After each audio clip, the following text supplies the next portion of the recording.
is the stream?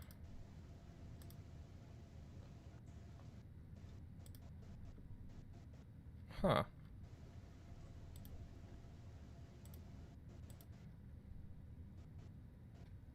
I'm not seeing the stream anywhere. It's hiding. Seems that way. Well. Someone else check it.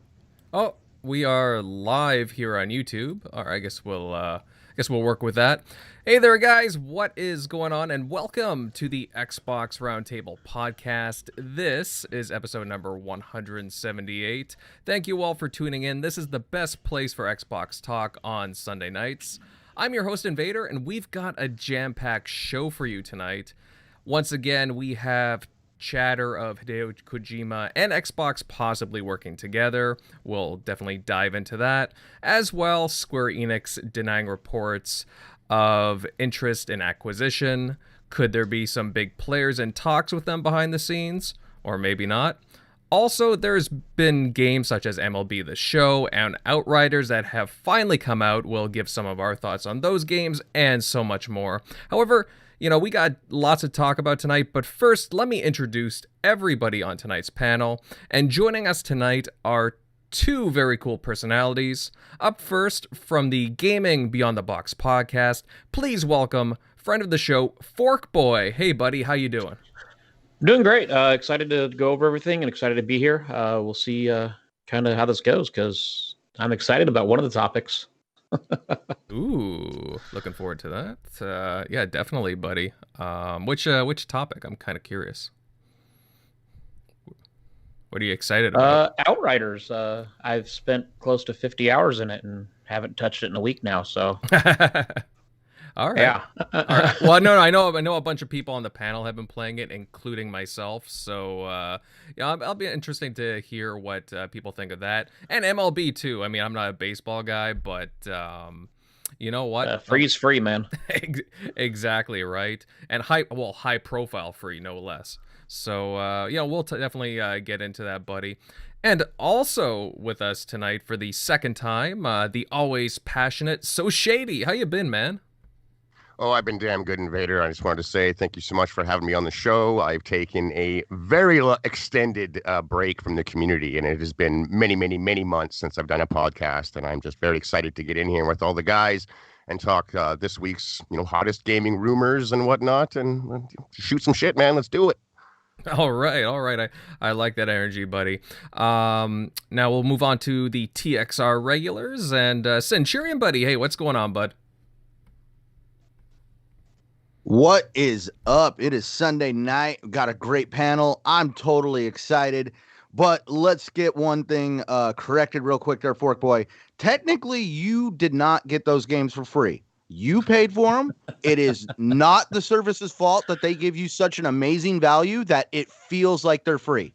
No, you're right. I mean, it's not free. It's like I just don't want to have like, oh yeah, everybody's like, oh, you get them for free. It's like, no, actually, technically, we pay for them. It's just not the fact that the service is so amazing that it feels like they're free. So I look at it this way: if I play however many games I play that month, I divide that by the 15, and on a given month, I'll play roughly 5 to 10 different Game Pass games. So I mean, it's like $1.50 each. Dude, remember when we had to be like, the whole idea of gaming on a budget?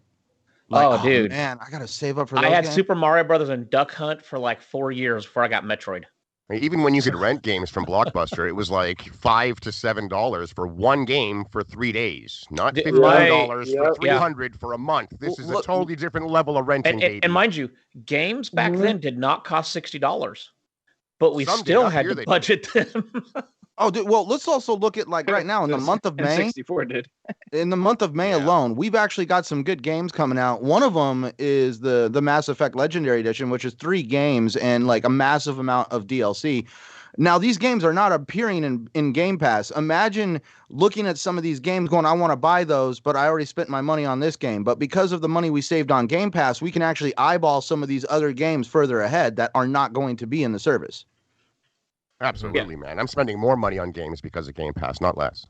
Mm-hmm. Yeah, I mean, Privacy if I Gate. like a game, I'll buy it. I have Elder Scrolls Online, and I just bought the expansion today, so that was another 60. Wait a minute, you play, dude. Me and you were gonna have talk, man. See that I play everybody's off talking and about on. Outriders. I play off and on. I'm only like level 15. I don't play as much as I I would just like. rolled my level to 701 the other day. Yeah, The see, cap right now is 810, but they're actually going to extend that into like the thousands here in June.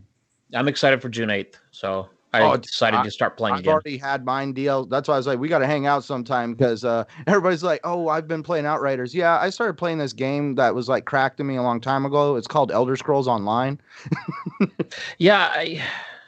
Yeah, we'll get into Outriders later. Oh, I can't wait for that talk, guys. But first, let's finish up the intros. But yeah, Fork's gonna. Oh, I'm really looking forward to this one. Moving further on down here, Tim Buddy. Hey, how's things at your end? Very good, awesome panel here today. So it should be a really good show. I think we're gonna have a good eventful week. Just Sunday night, it's kicking off the week, and good panel. Should be a good show. No doubt, my friend. And finally, Shockley Buddy. Hey, how you doing, man? Pretty good. Just in what it was. Oh yeah, other than Outriders, which we'll get into a little bit later. Just been jumping in some Evil Within. Didn't miss the chance to play that game from the beginning. I thought it was going to be more of a. It's not feeling as there's a little bit of like Resident Evil 4 to it a little bit, and I get kind of like that Outlast feel in the early parts. So we'll see how that turns out. But I've been having a lot of fun on Twitter with this CMOS battery. It's been really just entertaining. Just a joke. People were taking it really serious, especially when someone was like, every computer, everything has a CMOS battery. Nope, Xboxes don't. Sorry. They got really upset when they found that out. Like shit. But yeah, it's been fun and teasing today. But Well, some people take it personal, right? get into it. So, Well, wasn't it just recently somebody tried to come? I think it was actually in the chat on this show. Somebody put it in the chat that says Xbox is not innovative. It's where I'm like, well, dude, actually, I'm sorry, but it keeps coming out that Xbox has really put a lot of thought into Series X. So you keep trying on that one, bud. Someone's like, what if the Xbox has to bricks and you have to repair it and then you have to do a system reset? Yeah, true. You would be screwed on that one. But guess what's probably going to die almost a certainty is the battery. The hardware going kaput. I got Dreamcast and GameCubes. Batteries are all dead. They still play games. The hardware still works. So which one's gonna die faster? Now, is this battery changeable if you get the right tech guy that knows how to do it? You can change it. That's not the problem, though. Is once you change it, they have it so that it actually has to authenticate with the PlayStation servers. So if they don't allow you to authenticate it anymore, then once you change it, you can't play physical disc. Oh wow! So that's the problem. Isn't it like now? Wasn't CMOS batteries on like old school game cartridges? Yeah, they're on game cartridges. They're like on pretty much everything right now. Xboxes, 360, Xbox One, Series X don't have them. I know the original Xbox had like the capacitor, which you actually want to remove unless you have like the gold one, but because it leaks and destroys the board. But yeah, that's the thing is most of them have them, but most of them don't have this something they would have had to program in the system to, hey, once that battery goes kaput, you have to authenticate with us again. PS3 had that same battery, but if that goes out, you're screwed for digital purchases, but you're not screwed for physical disc. Like, why would you be screwed out of physical? They know you have to have it in your hand, so it's not like digital where you have to authenticate who you are to play the game because you might not own it.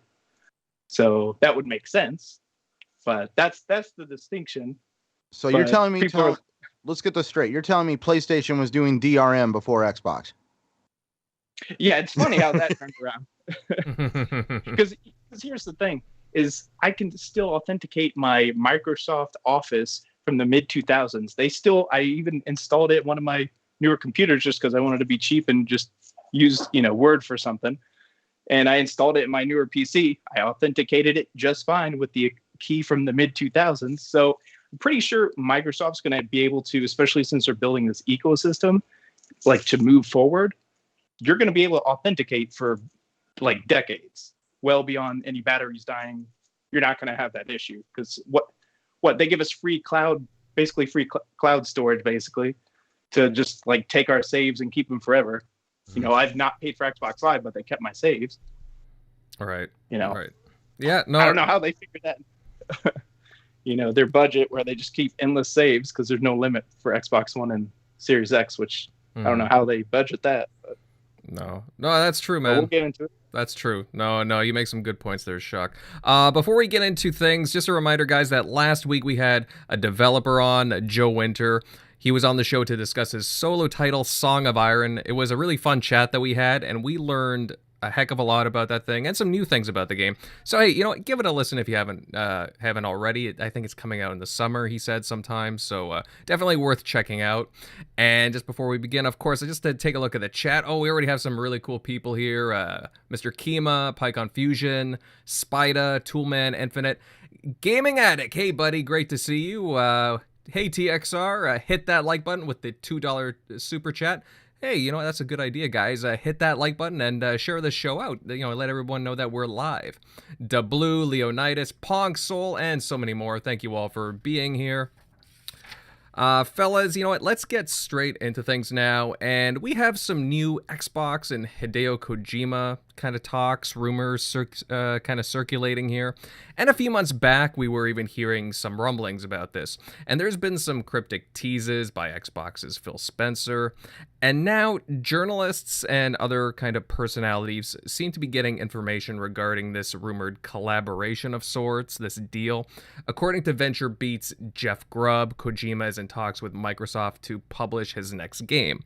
And supposedly this deal isn't even finalized yet, but seems to be moving along, and it seems like there is something here to speak of. Apparently, according to some other shows I've been listening to, it's not just for one game. It seems to be multiple, maybe even a trilogy. I don't know. I'm just going off of what I've heard. But you know what? I would love to know what the panel's thoughts on this are. Shady, buddy, you know what? I'll start right off with you. You can kick us off here. Do you think we're seeing a new partnership brewing here, pal? I do. I really do. And, you know, a lot of the evidence does come from, weirdly, Phil Spencer's shelf. I know that's an odd place to be like, look, he's got a statue on his shelf. So that means, but the Xbox brass themselves, when Bethesda acquisition was happening, had admitted to the fact that they were putting in clues and little Easter eggs and stuff in the back, so to start paying attention. And the people do. There's no way he put that statue front and center for no reason. It's obviously the Luden statue from Kojima's brand. And we know that he wasn't doing anything with Sony because he was apparently going to be doing stuff with Stadia, and Stadia decided they weren't going to be taking gaming as serious as they initially said. So it sounds like he's looking for someone else to work with, and Xbox is more aggressive than they have ever been, ever. Currently, they've got a service called Game Pass that they need to feed constantly. Kojima is a gigantic name, whether you like him or you don't. I personally am not a huge fan of his work. But I can't deny that he puts out stuff that gets a lot of people extremely excited, gets a lot of articles written, and he's got a lot of sway. So I think he is looking for someone to work with. The man likes to make big AAA games. He doesn't want to make something little tiny indie passion project thing. He likes to make big games, make big statements, and do big things. There's only so many companies that can bankroll that kind of stuff. And Xbox is perfect for it. His games aren't for everybody. Would I have maybe tried Death Stranding if it was in a Game Pass-like service? Absolutely. But I didn't think it was worth me plopping down my big money out the gate. I can totally see why some people are huge fans of the game. And I can also see why some people have zero interest in the game. His games are very polarizing. But I think there is a deal coming, man. That statue wouldn't be there for no reason at all, especially after, like I said, the top brass at Xbox has already told us, pay attention to that stuff. It actually does mean things. We're not doing it for fun. It is something. And it just makes business sense, really. I think with Xbox wanting to grow out into Asia, I think he's a good name for that. There's a lot of people in that part of the world that know, obviously, who Kojima is. And if he's willing to work with Xbox, they might be willing to as well. But that's, all conjecture. I just think there's something cooking, man. Where there's smoke, there's fire. And I think that there is a ton of smoke coming up. Just a ton of it. You can barely see through it right now. So, yes, I think there's something coming. I think we're going to hear about it sooner than later. And I do think that the deal actually is probably done. I don't think Phil's going to put the statue again front and center where it is. for no reason at all. And if he's barely even begun talks with the man and nothing comes through, then it looks weird. And if they're going to keep doing that stuff on the shelf thing, you can't have stuff not come to be, especially when it's obviously, like I said, front and center, which that statue was. If it turns out to be nothing, the next time there's something back there and people are talking about it, it's just easier to write it off and laugh it off as, and no, that's just a statue on Phil's shelf. That's all it is. But they made something big out of doing that, and I think that there's a reason for it, and that it's probably done. I think the deal's been done. They're just waiting for the proper time, not just a normal Monday on Twitter to do it. E3's coming here pretty quick, and that's where you make gigantic announcements like Kojima is over here now making anywhere from 1 to 3 games, and they will be in Game Pass. That'll rock the internet. That'll rock the industry. I think it's big, and it is for sure. For me, anyways. Mm-hmm. Yeah, totally, buddy. Can I... Go ahead, Centurion. I'm sorry. I've been kind of trying to keep up with the whole situation going on over in that part of the world and Microsoft. Ever since kind of like Tim Dog put me, I don't know, I remember when I did the video, put me in the direction of when I asked him about, could Kojima possibly do it? And he said it's not out of the realm. And then Tim Dog even said, sounds like PlayStation's actually not doing too well over in Asia. And that's where I checked into it. And when you really find out that PlayStation has kind of stepped in it over there, they have made a major pullout. As you saw, they kind of pulled a lot of the corporate stuff and put it over here in North America during the rollout of the PS5. The Japan marketing team actually sat on their thumbs during the rollout of the PS5. It was all handled by the North American marketing team. When the article that I had was done for Bloomberg, it was written by an individual who works for the New York Times over there in Asia, and he was talking about how a lot of game developers have noticed that PlayStation has got like their eyes focused on the North American market just because of how much money, like look at how gaming has exploded over here. And when I say North America, I'm not just talking US, I'm talking Canada, the United States, pretty much actually almost down into Latin America too, because there's actually, we see how big Gears of War got over in Mexico, I believe. It's huge. You play Gears of War online, you hear a lot of the language. So that's where everybody right now is focused on this like region of the world, and the developers over there have taken notice. Now let's look at Hideo Kojima. He's a very proud man. He's an artist. He loves what he does. He doesn't want his art to die. He doesn't want his dreams of creating his game studio to die. And if PlayStation obviously put him to the wayside already, and he tried to move on to Google because he didn't want to just go running to Microsoft out of respect. Now, out at this point, it's like, well, would you like to hold to your pride and be like, well, I'm loyal to PlayStation, but they got me sitting over here right now waiting because they're focused on other things. He's not going to be like that. He is definitely going to go where his dreams, his art can thrive. And Microsoft is a great platform for that. And with, the idea of Game Pass to sweeten the deal, because like Phil Spencer says, Game Pass is not a one size fits all. It just depends on your situation. And you never know. Kojima might have a situation that fits Game Pass where it's not going to be his top shelf creation that's going to end up over here on Microsoft, but it's definitely going to be a stepping stone for him and his company that I think is going to help build a great partnership for Microsoft and other companies over there that are going to pretty much want to keep their doors open as well. I agree. Like his games, they're not your standard AAA affair. It's not like Call of Duty every year where you know exactly what you're going to get. He tries different things. He pushes different ideas. Some of them land, some of them don't. I think something like Death Stranding would have thrived a lot better in Game Pass, and he would have been financially set essentially right out the gate because of whatever deal he would have struck to have the game in there. So not only would have more people been able to try out the game to see if it even is in their interest, because the barrier of entry isn't $60, $70 just to try it. And just more people get exposed to his art and his games, which is, of course, what he wants.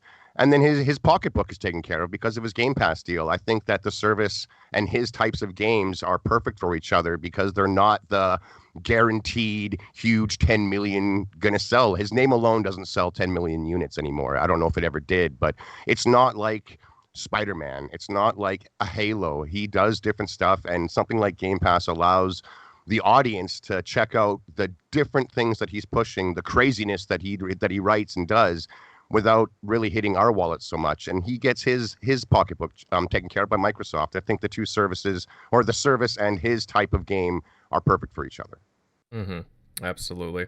I'm curious, Fork Boy, what are your thoughts on this? Because Kojima, again, we talk about Death Stranding. Apparently, Sony weren't too happy with Death Stranding sales. Obviously, went on to the PC, but they don't really talk about the sales numbers, and they do really like to, most companies like to point out some kind of numbers of some sort. And Death Stranding, I mean, it's an interesting concept, don't get me wrong. It's just I don't know, kind of like in some areas it kind of fell flat from what I'm to understand. But what are your thoughts on all this? I watched somebody stream it from the very get-go, and from the very get-go it seemed kind of cool, and then I lost interest at about 30 minutes in. To me, you don't tote numbers or brag about numbers when the numbers aren't what you want. So the PlayStation not saying, hey, this is how much we sold, obviously means it didn't hit what they wanted. But I mean, it all comes down to it. Kojima's either like what he does or doesn't, but he doesn't do what a lot of people like or don't like. He does what he wants, and it sells or it doesn't. Now, as far as Death Stranding, what I played if it was in Game Pass, I don't know. I watched some of it. It didn't seem like someone that I would want to play, so it'd probably be something I'd pass on. But it'd be a game that, to me, a lot of people would take a bigger chance on if it wasn't $65 that they'd be shelling out. As far as them signing him, it makes sense. Phil Spencer said before the Xbox Series X came out that they wanted a bigger foothold in Japan. They wanted more JRPGs. They wanted to sell more there, so they were going to be attacking hard. So the fact that there's possibly one or more games that he's going to be doing, it doesn't shock me whatsoever. I honestly think there's going to be more news coming out that they're going to be signing more and more stuff going on. I mean, there's another topic we're going to talk about later: Outriders and Game Pass. I mean, that's a Square Enix game. So they published it. Yeah, it's People Can Fly, but that's a Square Enix. That's a Japan company. There's multiple things that they're going hard after, and a lot of people try to say Game Pass isn't worth it. But look, they're making enough money to be able to front these games and be able to put the games in there. So, to me, it only makes sense if they're making that much money that they can say, "Hey, we're going to put this in Game Pass," and obviously they're going to have to pay the company enough money to say, "Yes, go ahead and give your 3 million people that sub to it or 10 million people the game for free." I mean, yeah. So I'm excited. I'm not a huge Kojima fan, but I'm excited for people that actually like playing his stuff, because to me, it's a win for them. And if it's a win for somebody and you get to play what you enjoy, that's what matters. So if it makes you happy, that's awesome. So, but I don't know. Xbox getting more and more games, to me, it's just because they're more aggressive and they're not looking at PlayStation. And a lot of people are probably going to be like, Fork, you don't know what you're talking about. But it all comes down to Xbox is looking at Google, Tencent, and Amazon.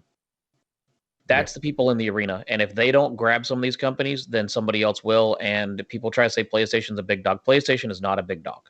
They are in the pool, but they're like your little brother that's over there that you're not worried about getting the 16-year-old girl because you're 17. You're like, nope, I'm going to take her home, while your 12-year-old little brother tries to bug you.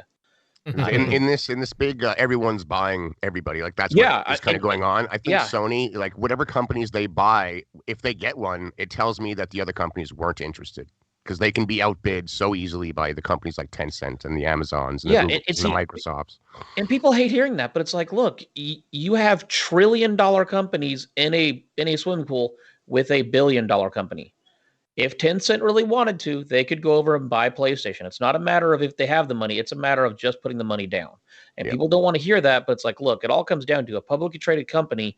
You put enough money down, it's getting sold. It is not a matter of, oh, Nintendo can't be bought. PlayStation can't. No, everything can be bought for the right price. Even Microsoft can be bought for the right price. Totally. Dirk Griggity with the $5 super chat here, fellas.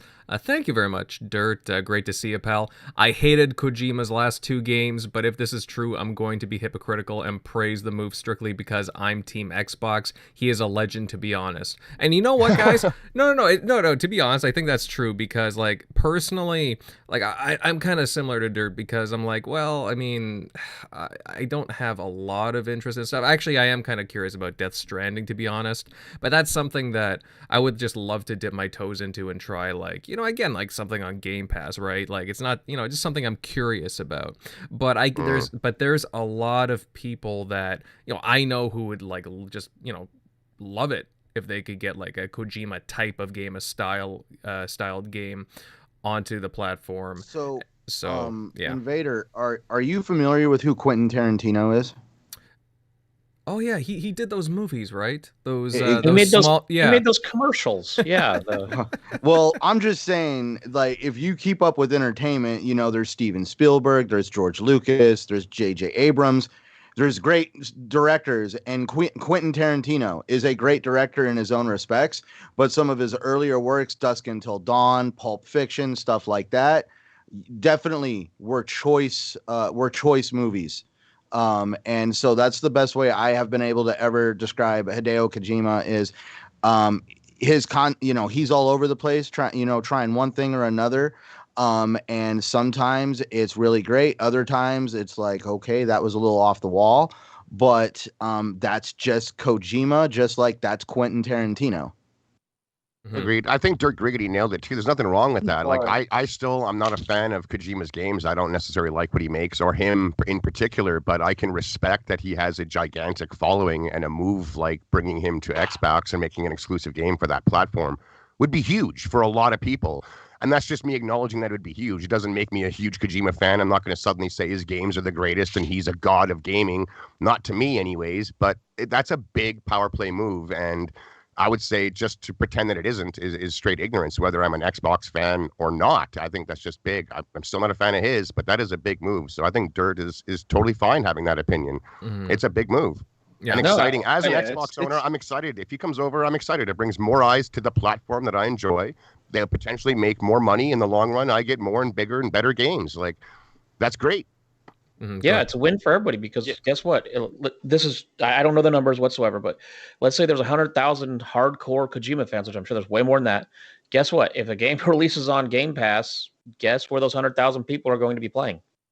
Yeah, and that's potentially 100,000 less, people online that are talking crap about the brand you currently enjoy or I currently enjoy because the game isn't on it. Like, I don't want Xbox guys talking shit to PlayStation because they don't have Kojima games. That I hate that mentality. If I have it and you don't, na boo boo. It's so immature. It's so immature. I wish every game was on everything. It would be the ideal utopia for gamers. You could play it on anything you wanted, no matter what the game. It would be great because everyone could enjoy it and we could all share experiences without the I have it and you don't. But it's a big move, and I think it's a good thing if it happens for everybody, for Kojima, for Xbox, for the industry. It gets people shifted over to trying something new, and there could generally just be less toxicity online towards the Xbox brand, which is nice. It's happening now. I think it's going to continue. Mm-hmm. Yeah, I mean, I think it's going to be worth the risk to do, just because even if it turns out and it's like, it doesn't, like with Death Stranding, it didn't do great, like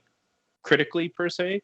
But it's going to get them, especially even in Japan, if it moves the needle at all. You have, Shinji Mikami, and now they wouldn't have him under like first party probably, but you would also have Hideo Kojima. That's just going to get them more in the light, for Japanese. Maybe some other Japanese devs are, looking at them. Okay, cool. These two have kind of co-signed them in a sense because we're going to make your game. So now it's going to get more eyes looking at him. Maybe Hideki Kamiya comes back. Maybe they do Scalebound, in the future. But I think that's definitely going to be big for them. So it's definitely worth the risk, worth the shot to do. Mm-hmm. Yeah. And then, sorry, I'll go ahead, Tim. Go ahead. No, I was just going to say, we're all acting like it's definitely a done deal, but I hate to say it. It feels like a done deal. The thing was definitely put on the shelf. That's a little thing that they got going right now. As everyone said, everyone really nailed down a lot of my points. I talked about it last week. I agree with everything you said. You don't have to be. I'm not the biggest fan, but you can recognize his star power, his star worth.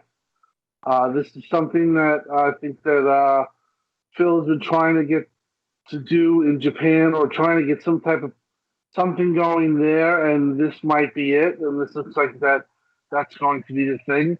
But it's a huge move if it gets done, and the overall optics of it is very good for Xbox. It's good for Xbox in Japan. I don't know what Sony's thinking of. I think maybe they wanted to become more unified, but in a way, I think that they should have just dug in on Japan and really, kind of just stick there. I don't get why they're leaving. And I think that this opens up some doors, and just great commentary on it from the panel. But yeah, it's just funny. Like we're just like, I'm listening and I'm like, yeah, everyone's like in total agreement. It's definitely happening. Which I do think it is true. But just think about it. Like, think about that E3 moment if it does get announced. How big and how much waves will it send through the whole entire gaming community? Absolutely, Tim. No one brought it up, but what if this isn't just a deal? What if they're buying Kojima games as well? Xbox is down with acquiring a lot, and what if they're like, yo, Kojima, let's just buy it all, baby. You can make games over here for as long as you want to stay in business, man. And that's the deal. It would be big if he just has some exclusive games on the platform. But if he's suddenly a part of Xbox Game Studios, actually owned and in there, my God, I don't think some of the fanboys are going to be able to handle it. I'm not sure what the articles will write. Like that will be one of the biggest things that has happened in easily a decade in gaming, is if Kojima and his studio get actually purchased, not just kind of shop around and he makes a game for Xbox now and maybe for Stadia next time and maybe he's back to PlayStation again. If they lock the man down in perpetuity, my God, it could be absolutely massive. Hey, it's Shady. One question. How long do you think it's going to be before we get to turn on our televisions and we see Phil Spencer speaking and there's like a video game award somewhere on the shelf in the background, meaning that somehow Jeff Keighley has now been brought into the fold because he's gotten buddy with Kojima? We got Jeff on board now. All the propaganda every year at the Game Awards will be for us. That's the way it works. That'd be something, man. That'd be a power play for sure. I'd like to see someone like Jeff Keighley not have an allegiance at the end of the day. Like, we can all be fans of brands and companies and what have yous, but when you're running a Game Awards show and kind of just supposed to be promoting the industry, I'd rather that person wasn't so front-facing a fan of one thing over another. It's hard to be neutral. I don't believe in true neutrality, of course, but it's not a good look when you've got someone that puts on a show like that is as skewed, and it's not because he's just skewed towards the brand that I don't currently prefer. If it was obviously Xbox, I mean, it's not a good look when your award show is obviously run by someone who's a big fan of one company and not the other. So I don't know, man, that would be a big move, but it's one that I wouldn't personally like to see.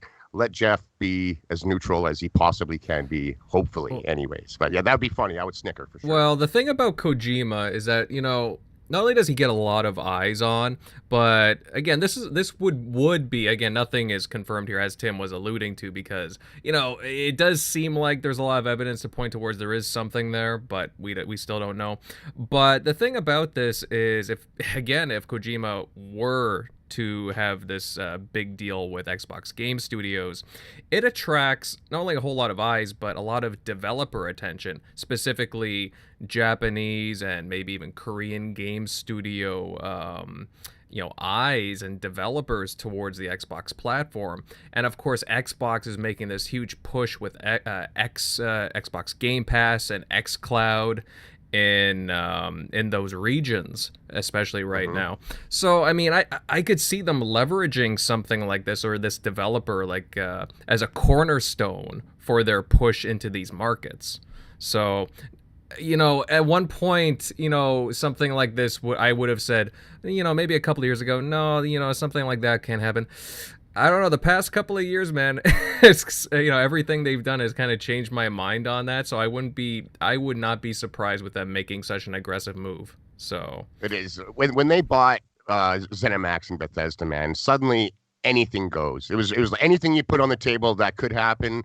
Could actually happen. It seemed to just completely disintegrate that. No way, that's a pie in the sky dream. There's no way they would ever drop that kind of money. There's no way they would ever acquire that. There's no way they would ever make a deal of that magnitude. And then the ZeniMax deal happened, and everyone was kind of like, damn. So what's next? And they told us we're not done. We're still on the hunt. So I think a lot of people, it doesn't matter what the rumor is, it's all of a sudden got a little bit of credibility just because of Microsoft's very recent past actions. Mm-hmm. Well, you know what? That's interesting you bring that up. So Shady. We'll move into our next topic, my friends.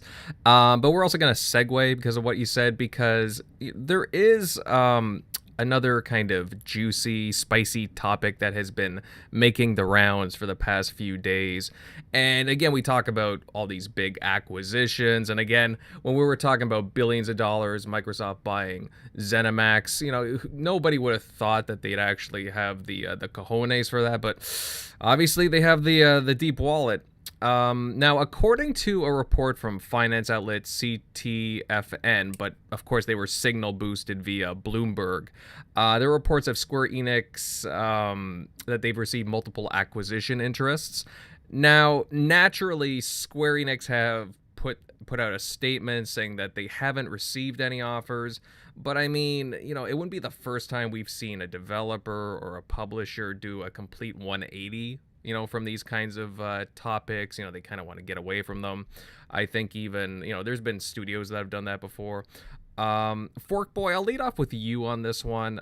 Granted, we're definitely not business analysts by any means, but could you see a publisher with lots of valuable IP like Square Enix looking for a buyout? And if so, like what parties, like what companies do you think would do the bidding? Well, I mean, like I said earlier, it doesn't matter if you're looking for a buyout or not. If someone comes to your door with a sack full of cash, you start talking. Exactly.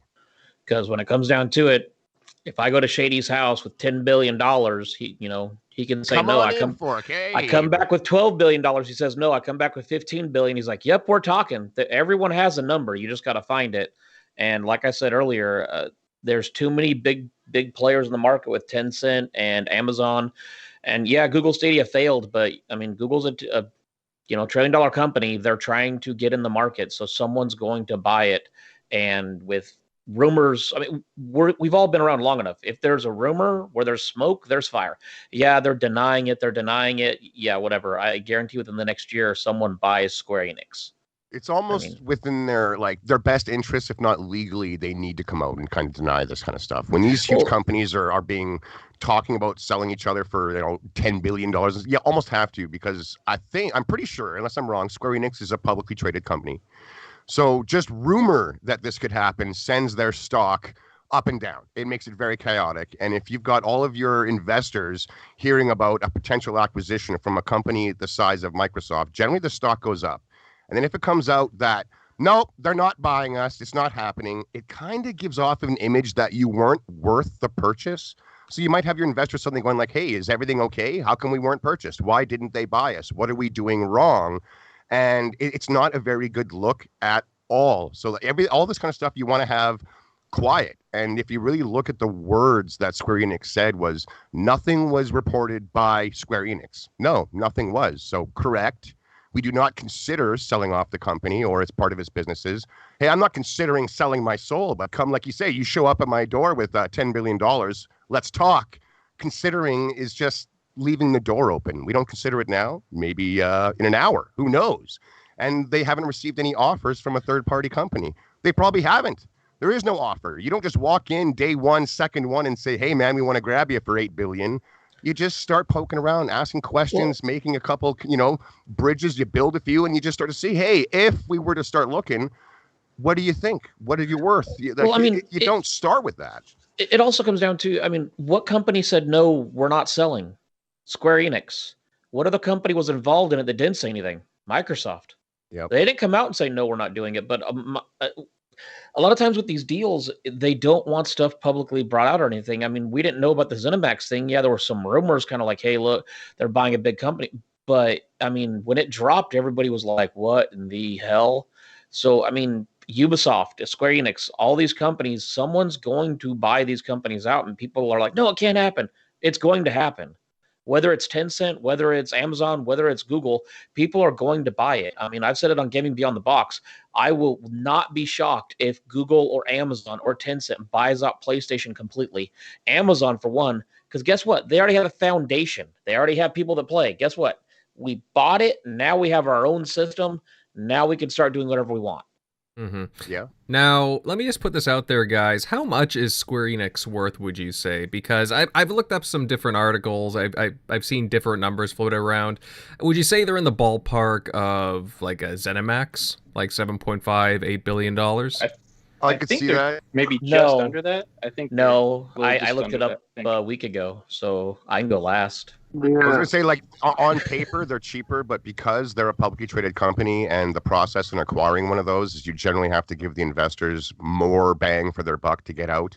So it's more expensive to buy one. So they'd have to pay way more than it's currently worth to do so. And that's why I only say it's worth about as much, if not even a little bit more than ZeniMax. Like, for that kind of money, I think ZeniMax is a bigger purchase.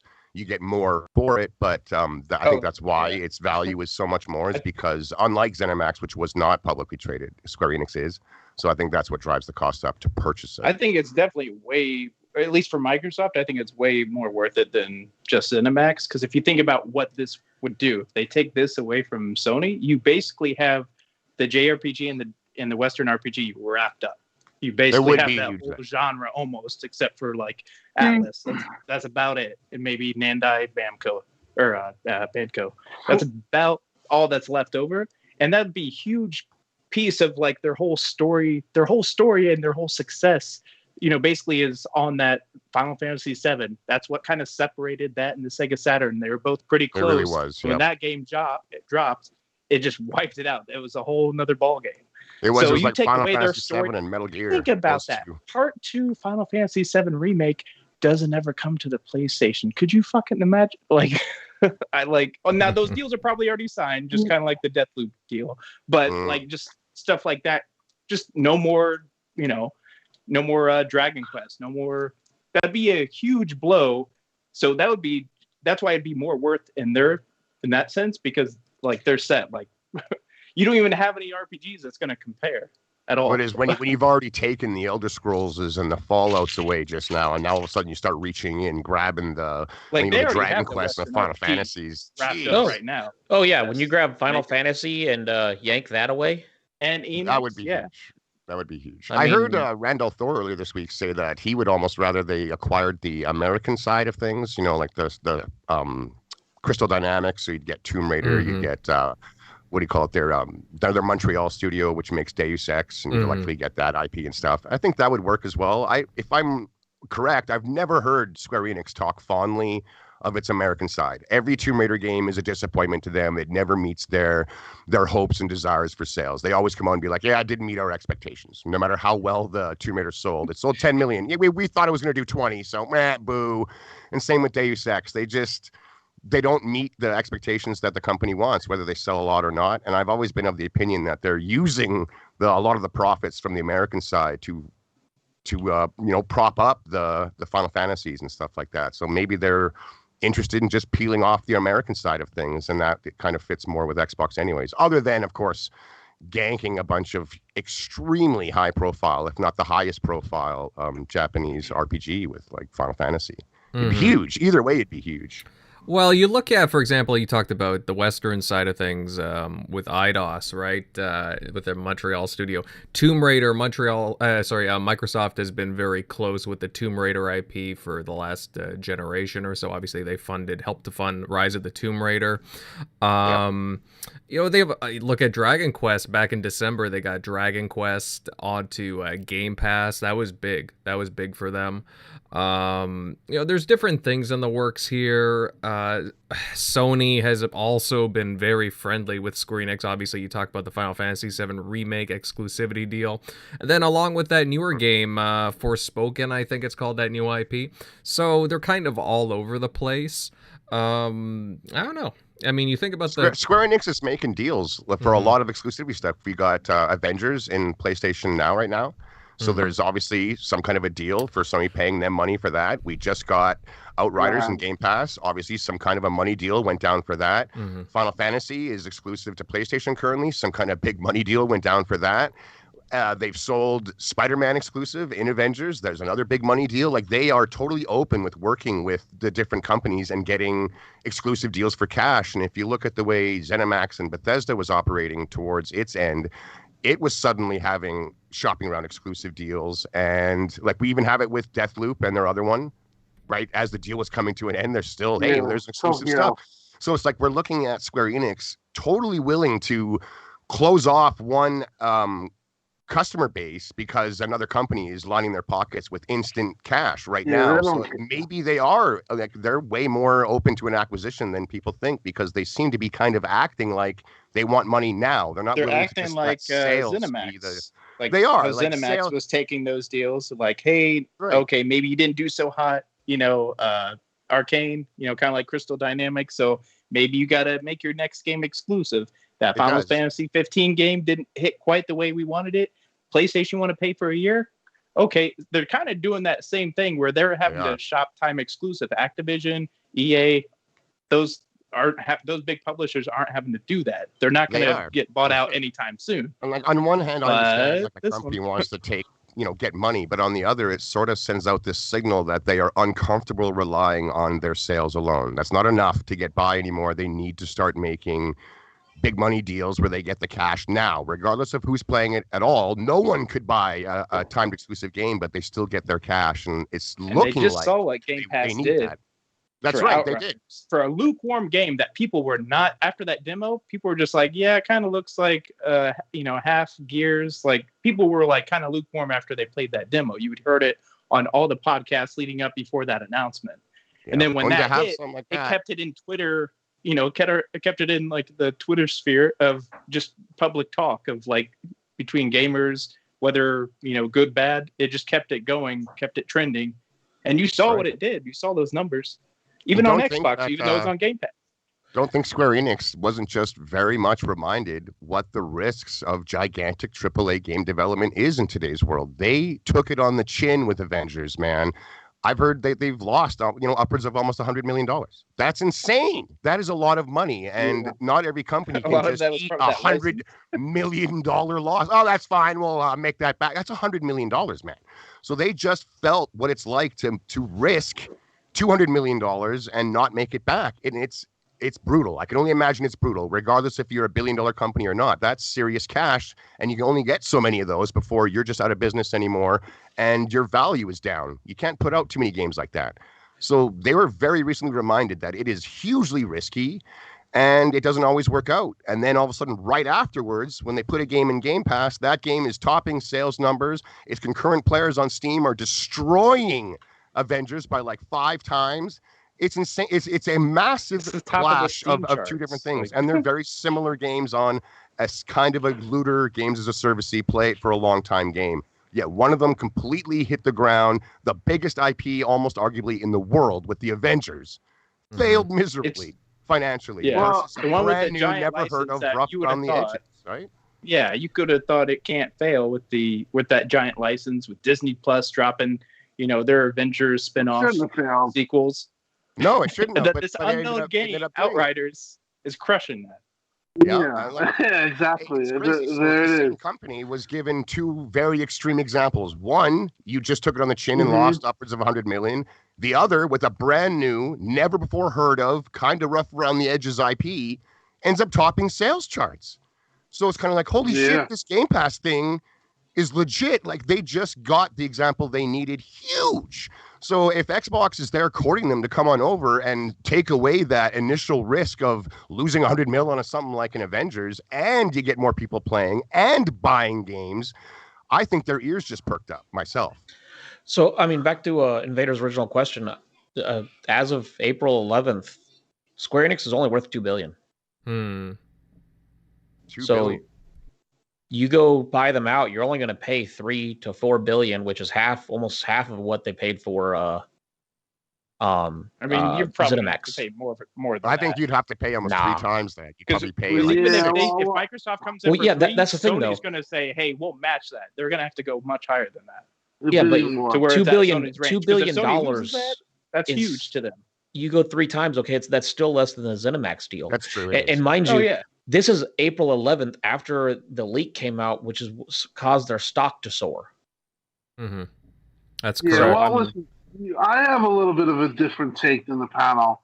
I felt that the original report that was, as Invader said, signal boosted by Bloomberg was kind of. I don't understand why Bloomberg of Japan wouldn't have sourced that and found out themselves, other than just kind of taking this article and then pushing it out there, because I felt like once you heard it was Bloomberg and you saw the reactions on Twitter, everyone was like, "Oh, here we go, 5 bidders and this and that." Now, listen, I do think there's a lot of talk between, you want to call them insiders or people that know people or whatever, or whatever you want to call them. And Square Enix has been the name that's been thrown around all the time. I don't know if that's something that prompted that article from that outlet, but for me, it seemed far fetched that company would want to sell in the first place, because the way gaming's going, there's a lot more money to be had, in my opinion. The situation with ZeniMax, it's kind of a weird situation. It's never really been talked about, or will get talked about. But put it this way, it wasn't like they were actively selling. At least from what I've heard, kind of was a situation that just happened. A big publisher outlet deal like that, I don't think happens very often.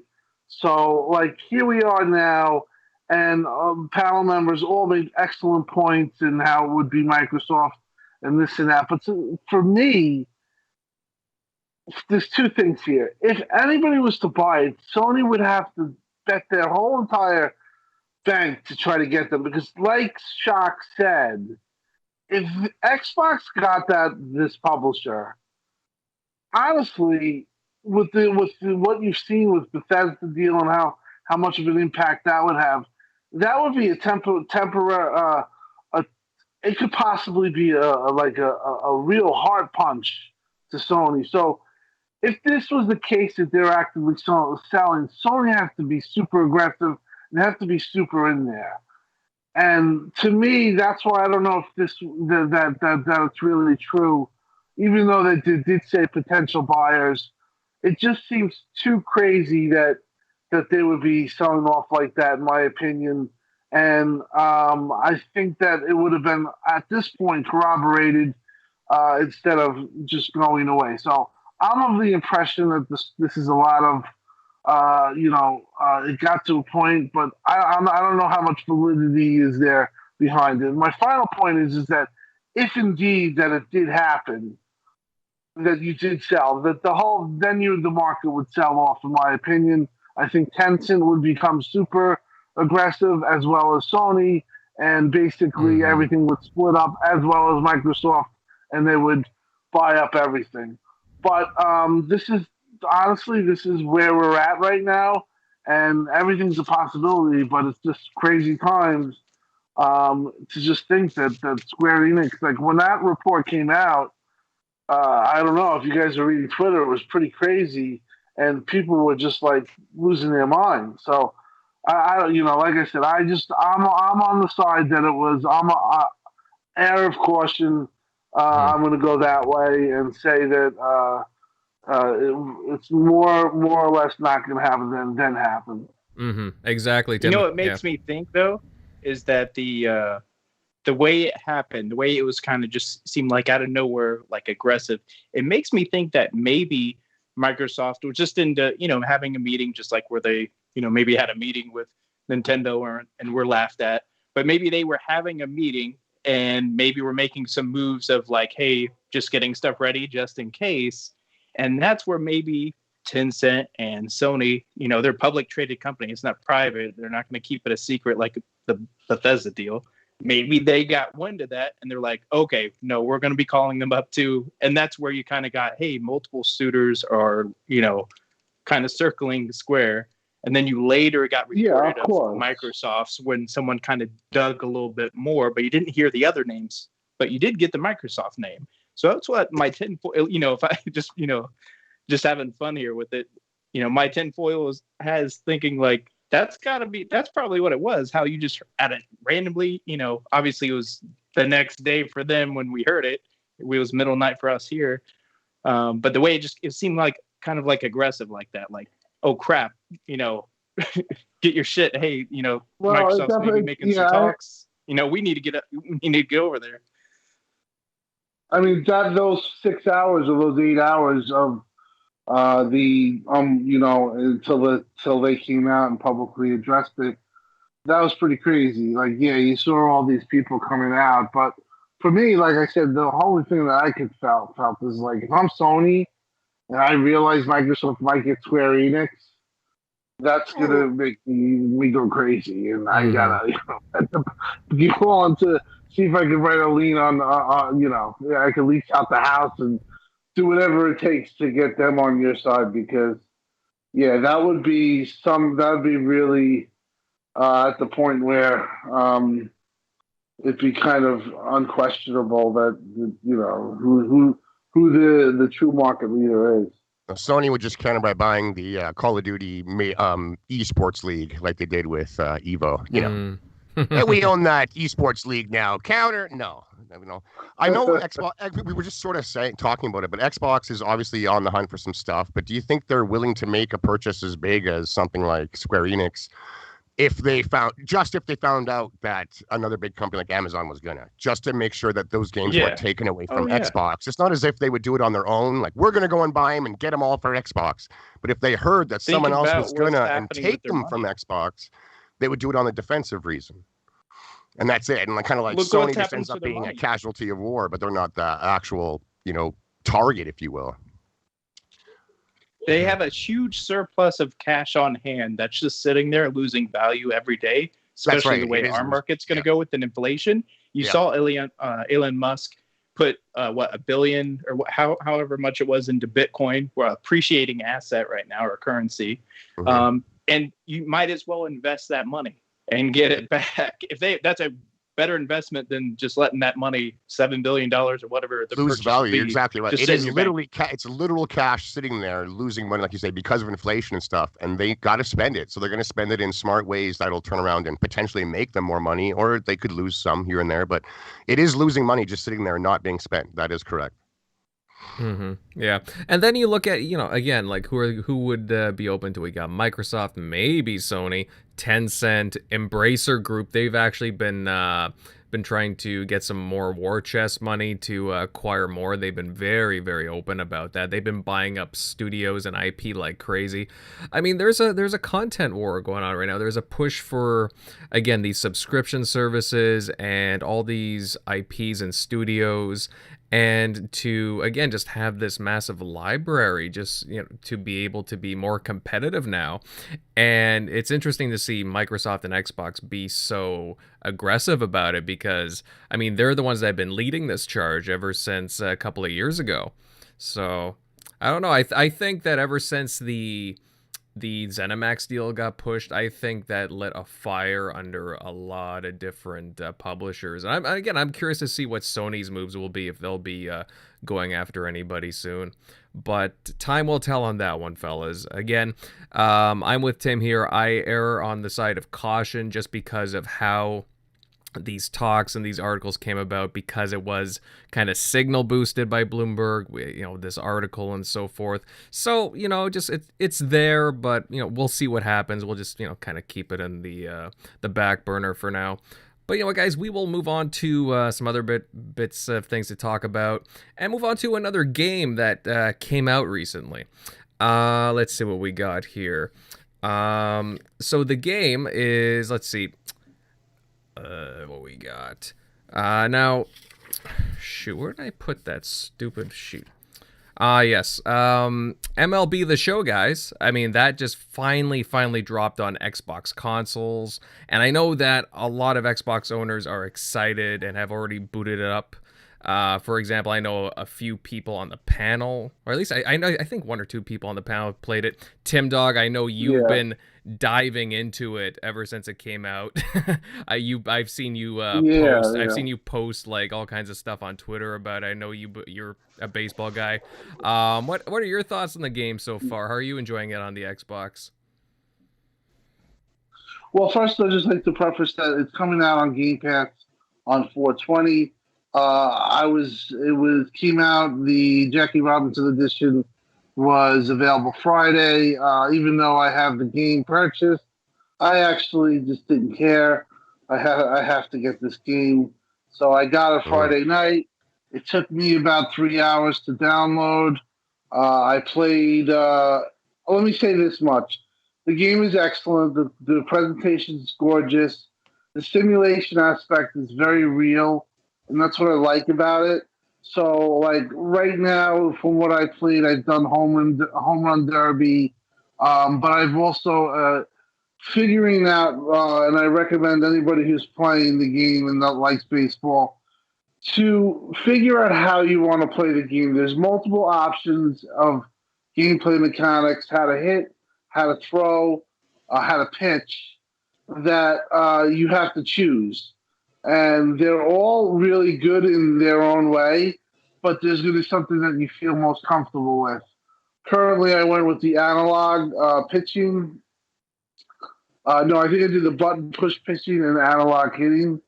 The game is for a big baseball guy, and I'm a huge baseball fan, a huge Mets fan, love baseball, big sports guy, been watching baseball, listening to radio for the Mets since 1984.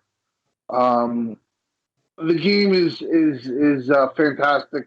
It's just in depth, and I recommend people that if you're not like a big baseball guy, or you like baseball but you say it's too long, or just in general, there is an arcade option that I think that people should try if they don't want to get deep. Because, to be honest, the simulation portion of the baseball game, in my opinion, is very deep. And there's a skill level to it. And if you don't, really put time in it, you're going to get turned off by the game because it's kind of a deep level of that opinion. Or, like I said, try the arcade. I think I want to try the arcade myself, too. But, yeah, I think Xbox really got a hit on their hands here with the third-party deal because, there are a lot of people that don't play baseball, but the ones that do, that are passionate and into it, this is the type of game that could sway you to just get a system and or buy into the whole thing. So a huge get, just really smart move by Phil on this, and I do think 420, you're going to see a lot of the same arguments resurface because it's going to be fresh and people are going to be playing it.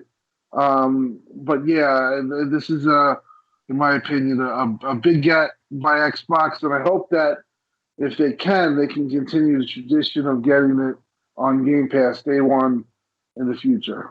I'm not 100% sure, but I thought I heard that the MLB, their new deal with Sony was like a 5-year deal.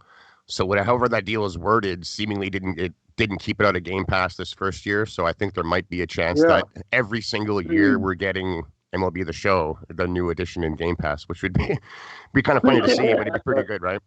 I think you would suddenly see year after year the majority of players of a PlayStation created game are on the rival platform, which would be kind of funny to watch. I think we'll see that with this game ourselves. Quite frankly, there'll be a lot of people that just give it a try. It's gotten a lot of publicity just because of it being in the service at all. I'm not a huge baseball fan. I don't watch the sport. I haven't played a real baseball game in, Jesus, I don't even know, man, 15 plus years easy. But I've already got the sucker downloaded onto my SSD. I moved some stuff around to make sure I had room for that 72 gig that it is. But I'll definitely be playing a couple games, seeing what it's like, because the barrier of entry for me currently in a subscription I already have and I'm not leaving is 0. Next thing you know, I'm a huge baseball fan, loving the game, and I can't wait. Like, maybe, or I play 1 or 2 rounds, I'm done, and I delete it. Either way, because of Game Pass, myself being a brand new customer to this game, I'm there day one already. And thank you, Game Pass, quite frankly, because I wouldn't have been otherwise. I'm not a fan of sports games, let alone yearly sports games that just change the roster more than anything. No thanks. Not for full price, man. I load them up in EA Access to look at the graphics, score a goal or 2 in hockey, and then I'm out. But I'm glad that they're there for me to play, and I don't have to plop down any more cash. I think it's absolutely fantastic. I do have a quick question for Tim, and this is, everyone's free to spend their money on anything they want. It doesn't matter. But I would like to just kind of get in your headspace of, you are a Game Pass member. You have it. You know you're going to have access to the game tomorrow at midnight. But you dropped the big bucks on the Jackie Robinson edition to get the early access. Was those 3 days early access worth the full price that you could have just not had, played the game like the rest of us are gonna this next week? And if you really wanted it, when and if the game leaves before the next one comes out, you buy it then at a discount. Like, do you think that you're supporting the devs more? I just want to know what was the mentality of Tim Dog that decided to throw down the money knowing you're going to get it for free? I do this all the time. Why? Why, I guess. Because I agree with it's smarter to wait the days, and Just sometimes I try to do it. Tim Dog, I bought Outriders.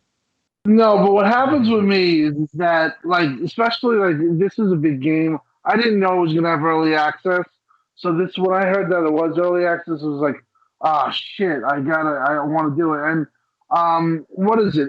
Impulse? What is it called? Impulse buying? I guess I'm not the best with that.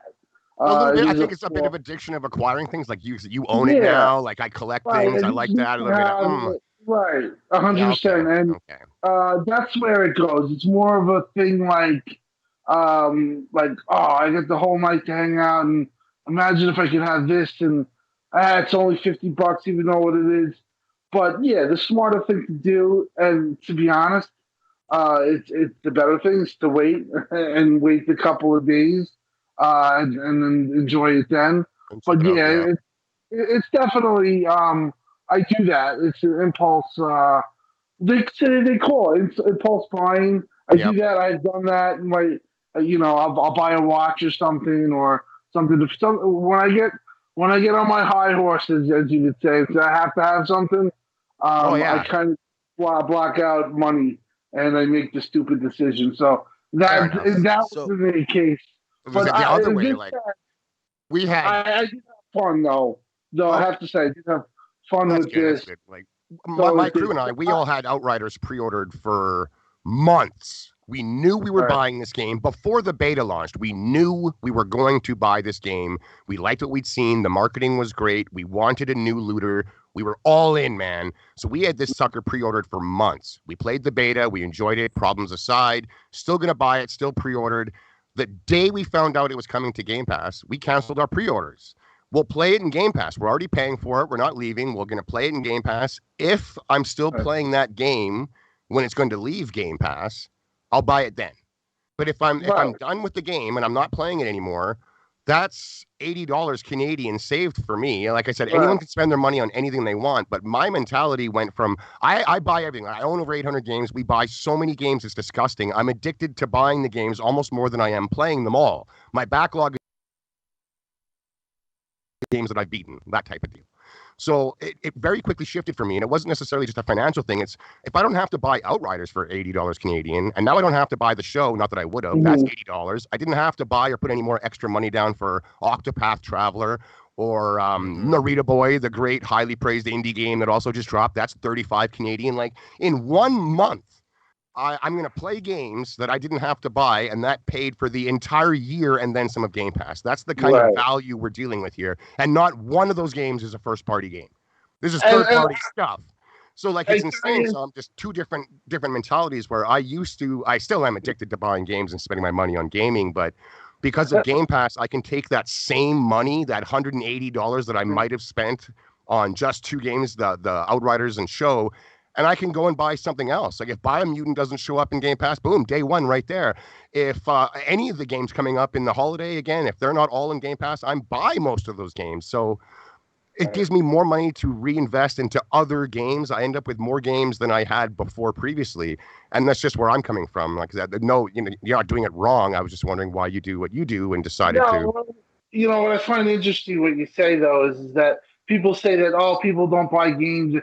You just explained to even myself, it gives you an option to either hold off or buy another game. It's not like we stopped buying games. You're just allocating, money to another thing or buying another game or being smart, and you say, as a consumer. But what's funny is that, I know it's an especially sore subject as far as the pricing in Canadian. Crispy Bomb, I don't know if you know him.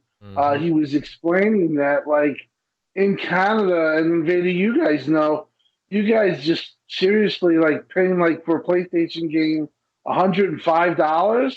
Like, it can be, yeah. Yeah, it is. It's like $90. Their first-party studios are $90. Their controllers are $15 more expensive than the Xbox ones. Yeah. The PlayStation 5 is $30 more expensive than the Series X. Like Sony is greasing Canadians. We pay more because our dollar sucks. Like at the end of the day, we're paying $80 for a game, not $60, because our dollar sucks. That's why it's happening up here. But Sony, they didn't just go with the regular dollar value. They actually increased the price of their console, $30 more than what it would be. It's insane. So it is expensive to be a gamer. Yeah, definitely got a lot of pissed off Canadians, I'll tell you that much. That's right. And that's just here. I hear even worse stories coming out of the UK and stuff like that, where it is suddenly dropping $120 for like a regular version of a game. And to hell with that, man. There's no way. And I love games, but there are very, very, very few experiences that I think are worth that kind of money day one, especially in today's environment where sales are big and frequent, man. I'm going to say it right now. I am not buying an Ubisoft game that launches in the holiday season, the Christmas season, because guaranteed, this has happened for 3 years in a row, every single game that Ubisoft releases, less than 6 weeks later, it's 40% off. Less than 6 weeks, because of the time that it launches. It's got Black Friday and everything else coming weeks after, and they're always in it, man. And I buy up every Ubi game because I love them, and then 5 weeks later, I'm looking at a game that's 40% off, and I played it for 10 hours. That 10 hours wasn't worth that 40%. I can easily wait. I waited years for the games. I can wait an extra 6 months to save 40%. And again, funnel that money into more gaming. Like the whole industry is changing where we can play things like Game Pass, PS Now, PlayStation Plus has a lot of great stuff. You can game for cheap. And then if you're willing to wait even just a month, those hot new releases are very, very, very quickly becoming discounted because their shelf life is small. There's too much games coming out. There's too much hotness, too much new, that the stuff that just dropped has to already drop its price within like a month. So I'm just not doing that anymore when it comes to Ubisoft specifically, because they are very guilty. Every single holiday, 40% off within 6 weeks. Did anybody notice the heavy Xbox advertisements for MLB The Show? Like, for example, a few days ago, there was a huge marketing drive from the looks of it during a Toronto Blue Jays home game, and it was just like Xbox Game Pass and MLB The Show just like plastered right like against the back there. It's like, yeah, I saw a forum about it. I saw a post that they were talking about it. They're just trying to put it out there that it's not, like, look at the environment we're in. We always kind of are in the know when it comes to games. If we don't know directly, we're hanging out with somebody or talking to somebody who does, that mentions it in conversation and educates us. So we're always in the know of what's going on. But let's talk about the average consumer. MLB The Show has been marketed and licensed as a Sony exclusive for a very long time. This is a marketing nightmare, honestly. This is what we now have to undermine years and years of making sure people knew it was exclusive, and now we need to let them know that this is no longer the way it is. Yep. So obviously they have been probably pouring a lot of time and money into trying to get people to know that the game has gone multi-plat. I don't think it was a part of this deal per se, but I think that could be another thing that Xbox is using to get companies into Game Pass is, look, man, we take care of a lot of the marketing now. this shit hits that it's coming to Game Pass, the world of gaming talks about it. Your marketing is done now. You don't have to be running huge commercials and everything else because every website, all the podcasts, all of us, Twitter, everything explodes with the next big game that's coming. Your advertising is done, and advertising is obscenely expensive. Oh yeah, well, It's everybody insanely remembers. expensive. You remember when Spider-Man came out and they did the subway car for Spider-Man? Yeah. I did some reading into that, and if I'm right, if I'm correct, it wasn't really PlayStation who did that. That was Disney. Like Disney, I guess a lot of that marketing came from the guys over at Disney who were like, hey, why don't we do a subway car and blah, blah, blah. They even like the money of it. Like basically a lot of that was hatched out of Disney wanting to do that subway car. Yeah. But to Shading's point, I brought this up on a lot of Twitter. It's like, it's as if you get this Game Pass day one and so let's say you don't even have the marketing rights, it doesn't matter because you do have the marketing rights when you have the game day one in a way because the social media will just eat it up and talk about it and say, wow, you can get this game for $1 or free or whatever you want to say. And it's not like you even need a third party marketing deal. It does itself. It markets itself in Game Pass. Absolutely. So I'd rather that. Yeah, think about that. So, I mean, that's just another... Listen, we all joke, Game Pass king, but like we all thought it was going to do well. But Game Pass is now really becoming a point where it's going to places that I don't think that we all could have thought this could happen. It's great. It's just great to see that it's been such a hit. And even though it's a little off subject, and we talked about a pre-show, it's getting to the point where Sony has to come up with some type of answer because it's really the value itself is just it's keeping you gaming. It's making you do what you're supposed to do. And the thing is taking down barriers by letting you play games that you most likely couldn't play before because you didn't have the money or whatever the case is that you wouldn't buy it. So just from all aspects, Game Pass is just freaking it's Hulk. Mm-hmm. Yeah. Well, it's definitely crazy the big that green. They get the marketing. Yeah. No, I mean, no, you're that right. They get the marketing for a Sony first party game.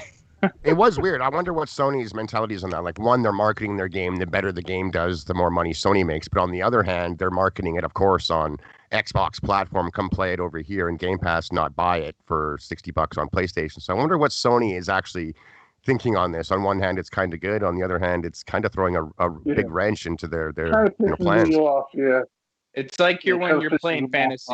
Your team's winning, but the guy you're playing against has the QB on your team, on your favorite team. So it's like, yes. And then it's like, oh, that hurts me. Yeah. Mm-hmm. That's why I stopped playing fantasy. Good for business, bad for the ego. Yeah, exactly. Well, either way, guys, I mean, it's cool that this game is finally out on Xbox or out in a few days officially to everybody. But it looks like a cool game, and I don't know. Since it's on Game Pass, I may have to check it out, even if I'm not an MLB fan. You have the call to arms. Anyone with Game Pass, you want to see more third-party games into it, even if you're not sold on the game. You weren't going to buy it. You don't even think you're interested. Like me and this baseball, MLB. I don't watch the sport. I don't play the games. I'm generally not interested. But I have zero barrier to entry. I will play that game. I will become a statistic for Microsoft's Game Pass saying this is how many users logged in and tried this game, so they can now show other big third parties, look, people are willing to try. I am willing to try anything that comes into Game Pass. I will give it a shot. I might turn it off in 1 minute. I might suddenly fall in love with the sucker. I'm loving it. I'm buying it. I'm buying microtransactions. I'm talking about it. I'm, promoting it everywhere I go. We don't know, but load the game up. Download the game. Load the game up. Everybody in Game Pass. Play one match, if even that. Just do it. You never know what'll happen. You might love it. You might hate it. There's nothing lost outside of maybe an hour of your time and some bandwidth. I mean, depending on where you live, that could be a big thing, the bandwidth. But I recommend doing it. Every big game that comes to Game Pass, whether you're into it or not, give it a shot. Just try it out. You might love it. And the barrier to entry, you're already in it. You've already paid. You plopped down your subscription already. So just do it, man. And you start popping up these numbers. We're going to see more and more of these big games coming I guarantee it. They need to see the results, and that's how they do it. Is try it. And speaking of which, so Shady, you're gonna segue us into another game that has come out recently, and Outriders, the third-person RPG from studio People Can Fly. I mean, it's been getting a lot of attention the last few weeks since it launched, especially since it came into Xbox Game Pass day one. Again, a lot of people have been talking about this title, some good, some, not so much. I've been playing through it. Obviously, I got some gameplay on the screen here of it, and I know a few people on the panel tonight have played through it. I know Fork Boy wants to comment on this a lot, but first I'm going to start off with Eric Shockley here. Shock, I think you've put in a few hours into it. What are your thoughts on the game so far?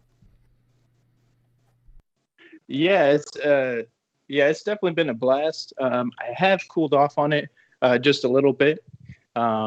Just like lately, because that's a lot of my friends that were on it, kind of that Destiny crowd, kind of we're getting that Destiny feel again, where they're like, I don't know, maybe I need to stop on this because they're worried about content down the road. But yeah, the move set, the gameplay of just people were I saw some people were kind of like hiding behind cover, and that's like not how you, even though it's people called it Gears, it's not. You don't want to hide in cover. You want to just be super aggressive, and you'll have a blast if you play the right way. But yeah, it's definitely been a really cool game. I do love that when you play it on Xbox, you actually also have a great feature called LFG, or Looking for Group. That feature is so amazing in games like this, especially when you maybe don't have, like myself, I don't have my regular crowd that I used to play with, like Destiny. Hey, maybe I can hit up, my regulars. But you can hit up that LFG with that left bar tab on Xbox, and it just pours down with people saying, hey, I'm on World Tier 7 or whatever. I'm on this boss, or hey, need Mike, or, just casual. Basically they tell you what they're kind of looking for. And it's great. You can just say, cool, I'm interested. They send you an invite, you're in. And that makes that a blast, because there's not really a good matchmaking setup for it. So I don't know how fun it is if you don't have like regulars that you're down with playing multiplayer games on like PlayStation and Steam.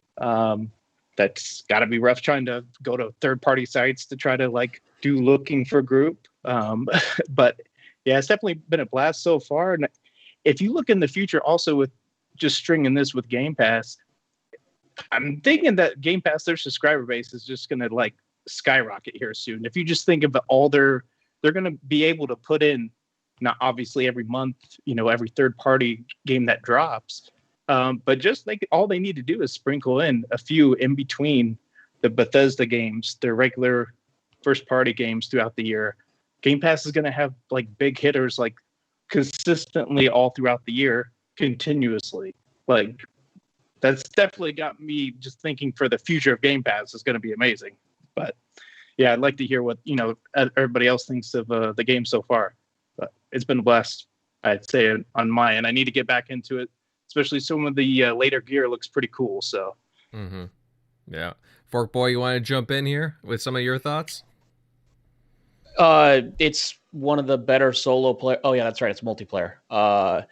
Yeah, it has issues. A lot of people that haven't played a lot don't realize that there's some serious flaws in the game that the developer hasn't even addressed yet. I've already beat the game, World Tier 15, got all the way to Expedition 15, so I'm level 50 gear. But if I go play with people that are 10 levels, 11 levels lower than me, I do less damage than them because I'm being punished for being in a lower area. I know that sucks for you, Fork, but there are a lot of people that like say, if I'm that lower guy, but you and me are buddies and I want to play with you, I don't want you to come in, one shot everything while I sit in the corner and power level. I know some people love that. Other people are like, I want to play with you, but don't one shot everything. No. Here's my fun, the problem though. If I bring you into my world, the exact same world tier, you'll get punished because now everything's based on me instead of you. So the world tiers are not set hit points or damage. It's based on whoever's hosting it, which is completely stupid. It should be always the same, always what it is. To me, if I get invited to a game by someone that's level 30, they know what I'm bringing in. So they're not bringing me in to do less damage. They're bringing me in to just destroy everything. And that's that. So for me to go in and I do less damage, to me, that's not fun. I'm not enjoying that whatsoever. And I'm not talking like a little bit of damage. I'm talking like Bomber was level 22, I was 44, and he was doing double damage than I was. Yeah, that's weird. Like it should have brought you down to his level, so you're both doing at least. Oh the no, same, I was still taking full damage. Like I have screenshots of me, Leo, and Ghost playing, and I took 3 times the damage that they did, but I did less damage than they did, which makes no sense whatsoever. And it's like, so basically, don't play with your friends unless they're the same level. The same level. That's my problem with any of these games. Is that anytime you start to separate from your buddies, it becomes really hard to get together and have a smooth experience. That's the thing, though. Always trying to level something out. They always are. People can crap on Anthem, but the one thing I'll say about Anthem is day one, multiplayer worked, and if I was big badass and I went to go help a friend, I was still a big badass. This game, if you're single player, play by yourself. Do not go play with somebody else if you're on separate world tiers, because the scaling is horrible. The very end cutscene, if you haven't got to it yet, the fact that they haven't even talked about it yet, interesting. Makes me realize that their focus is somewhere else instead of making the game quality.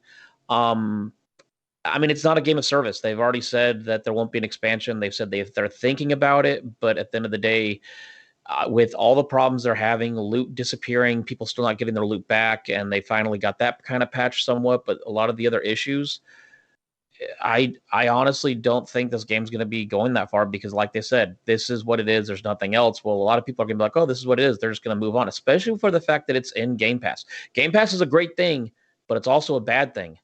I paid $60 for the game. So to me, it's like I've invested money. I want to get something out of it. If it's in Game Pass and I didn't pay anything, if I have a bad experience with it, I'm moving on to something else because I have nothing invested. Well, you had your time invested. I think time is worth more to me personally than money. I was looking forward to something. Like whether I put $5 in or 1,000, I'm upset when I'm looking forward to something and it doesn't deliver. I'll let the company know, right? Like, it's up to you still. If it's easy for you to brush it off, if you didn't pay any money though, and the very first week is nothing but problems, you're losing gear. Are you going to keep playing, or are you going to move to something else? It doesn't cost anything a week later when they fix it. Like I think a lot of people just have a problem of I need it now. It's out now. If it doesn't work now, I'm never going to play it again. I don't think that way. If it's fixed later, I'll check it out later. I'm not going to burn it down because it had a rough launch. That's not me, and it's not because I played it in Game Pass. I have bought many games, of course, that just didn't meet my standards, or there was something very wrong. You let someone know politely, because no one's going to listen to an asshole, and I think it's going to fix. The more popular this game is, the fact that it's in Game Pass and more people are playing it, I think puts the incentive on the company to fix it, not abandon it, because that's a very bad look. People have memories. They're going to remember, hey, remember that last game you released? It sucked, and you didn't fix it. So I'm not excited for the next one in Game Pass. So I'm not going to buy the next one. Are you going to buy People Can Fly's next game because you bought this one and it did what it did? Like, they do not want to burn your goodwill, whether it's in Game Pass or whether you paid full price. I don't think they do at all. And the more popular the game is, the more likely I think that they're going to try and fix it, because there's more people with issues that they're potentially burning. That's just me. But with the MLB The Show coming out and other games coming out, you have a small window when you're a free game because you're on Game Pass. And the fact that I have 185 people on my friends list and now only 3 people are playing it, that says a lot. That means people have already moved on. And so, they're patching stuff and they're doing stuff. But, I mean, if people don't have stuff invested, they've already moved on. To me, they said that it's not a games as a service. It is a game where play it for as long as you like. When you get what you've gotten out of it and you're done, move on. Like their own company, that was what they said. We're not here to make this a game that you play for the next 2 years. That's not. No, they've said they've thought about DLC, but my big thing is success. Like they didn't come out with that. The expeditions are pointless. They're time based. So if you do not do massive damage, which I don't understand why they nerfed the Technomancer and the Trickster, because they're like, oh, we want you to do other builds. Well, I'm sorry, I'm a Devastator. I do not do a lot of damage. I take a lot of damage and I can live, but soloing those are not easy unless you have certain gear. So if you don't get certain gear, which by the way, something else I found annoying, to get to World Tier 15, I had to start the game over and actually grind through because you can't get enough experience to get to World Tier 15. So I was like, well, I'll just start the game over, no big deal. And I was on World Tier 13. Went and did the first mission, and I got 2 whites and 2 greens on World Tier 13 that's supposed to have a 400% rarity drop rate. I should not be seeing whites and greens at that point, which then made me believe it's tied to the mission. If you upgrade your whites and greens to blues and then up to purples, do you realize how much titanium that takes? It's a lot of titanium, but you end up getting you can No. pick your perks better. You end up having like just better perks that you can put on the Gamer guns by talk. doing that. You have a better Yeah, chance. but then you also are in the fact of I know a lot of people that had now we're on perfect talking crafting materials. builds, perfect builds, only to have their loot wiped, only to be told, well, you'll get some of the loot back, but it won't have the same traits. Yeah, did you guys see Yeah. who was it? Cognito. He Oh, yeah. posted he Lost lost everything. Like, and that's the thing too. You know, that's something that needs to be addressed here because like for example, I've been playing by myself. I think I'm level 20 at the moment, something like that. I've been having a good time with it, but it is a little rough on the edges. I haven't done anything multiplayer wise, and in a way, I'm kind of glad right now just because of a lot of the issues, So- like you were saying. But I mean, at the same time, I am enjoying my time with it, but it's a little rough. It is a little rough, and they do need to address these bug issues. Otherwise, because again, this negativity, the bug negativity, like stuff like that. When you're talking about a new game, it spreads like wildfire, right? And then you have an instance where, like, look at Cyberpunk, for example. I mean, you talk about bugs. I mean, a lot of people don't want to touch that game and for like another year. So sometimes that kind of news, that bad news that spreads for a new game, it really hurts. Well, Yeah, Destiny think 2 burned a also- lot of bridges. They lost a lot of hardcore people. I mean, Yeah. you They have just- someone they like ruined Lord. the whole gear. The you whole have someone the like gear doesn't mean Cognito. anything anymore in Destiny. Yeah, I mean, when you have someone like Useless. Cognito that has a lot of followers, that he posts stuff, he's a very positive person, and people follow him, and then all of a sudden he loses his gear. People are going to be like, "Hey, look, I don't know if I want to risk that." I mean, they patched it and fixed the multiplayer, but me, Ghost, and Leo played, and Ghost was the third one, and it's still a problem. If you're the last one to join, you constantly kind of have connection issues after They every do. expedition, and they still haven't addressed that. And it's like, the inventory wipe. A lot of people don't know this. The inventory problem was a problem in the demo. This is not a new problem. It was a problem in the demo. They thought they had it fixed. They're like, no, you didn't have it fixed. People said you didn't have. I mean, to me, this is another example of delay the game, fix it, because you're never going to change someone's first opinion, ever. Mm-hmm. And Well, when, I don't know, man. when you are a my- looter my- shooter, I gotta say, losing I loot. don't burn it down instantly. If a game doesn't deliver instantly, but they come and fix stuff and change stuff, I'm more than willing to come back and give it another shot. Like, that's a me thing, not everyone thing. But I just don't burn it down the second something's wrong. I'm not that type of gamer. I mean, I've already beat the game. I've gotten everything that I want out of it. I've moved on. so some move on. people- Like, well, what's I already the have, problem, right? but so what's the mind you, issue? I ran a Yes, you wanted to podcast play it more? talking about this game, talking about how good it could be, but I also had my worries, and my worries were confirmed. It's a great single player game. It's a great game that you can play as long as you're all the same level, but it's limited on what it can do. And like somebody posted on Twitter, for a looter shooter to lose your loot, that is one of the worst things you can do. Mm-hmm. It is, but it's an extreme minority that's happening to. If it was literally happening to 1 in 5 people, the uproar would be much, much bigger than it is. We're hearing, Yeah, something I that's mean, very but small in still, the community if there's and a it gets chance passed of me around losing and- it, a Hey, lot that of people. sucks. I did play my whole time. Everyone I play with, we never lost our loot. That certainly doesn't say that no one else is, and it doesn't matter that they did. Like, that sucks. If I were to lose mine, it would have sucked. But I've got 3 characters going. I would have kept playing. This game, for me, I think it's amazing. I've had a few moments where I'm screaming obscenities at the game and one click away from deleting it because the giant difficulty spike or something happened, or it booted me to the dash again because I've never had a game crash more than this one. There are issues, undeniable issues.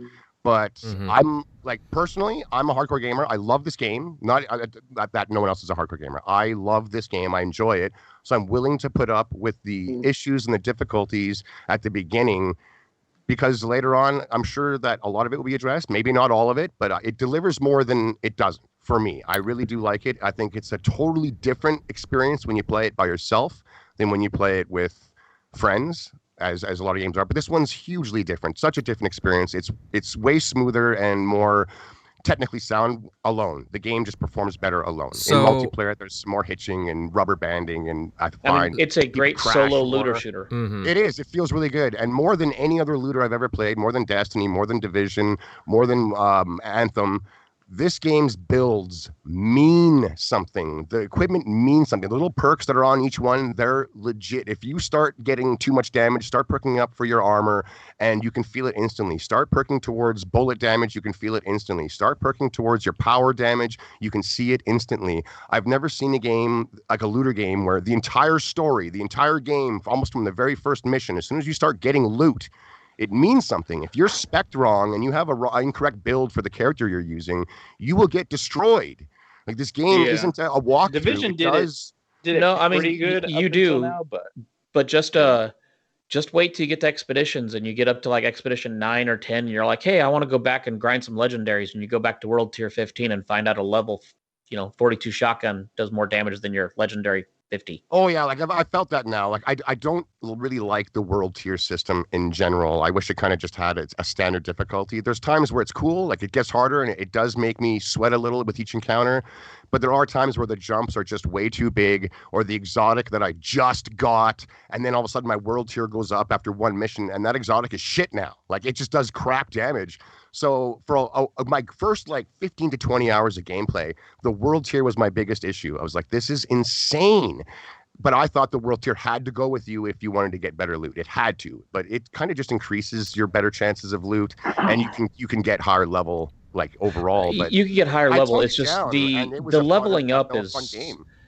I mean, when you get up to like level 48, 49, and you start, you need to level up your gear from 49 to 50, the amount of resources that it takes is, no, it's more of, screw it, I'm just going to wait for something to drop, because I'm not spending 40,000 or 4,000 something when it's like, no, that's not worth it.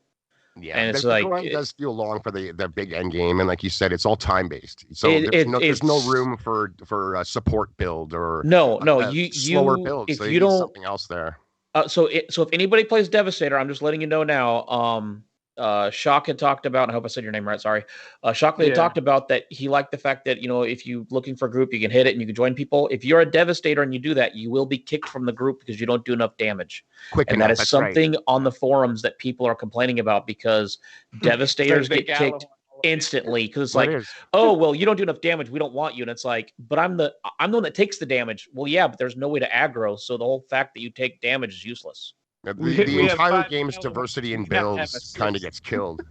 Oh, like the Devastator, there's a guy that I followed, and I kind of went after his build a little bit with Bleed. I mean, I can do a decent amount of damage. The problem is I still don't do enough compared to what a Technomancer or a Trickster does, but that's fine.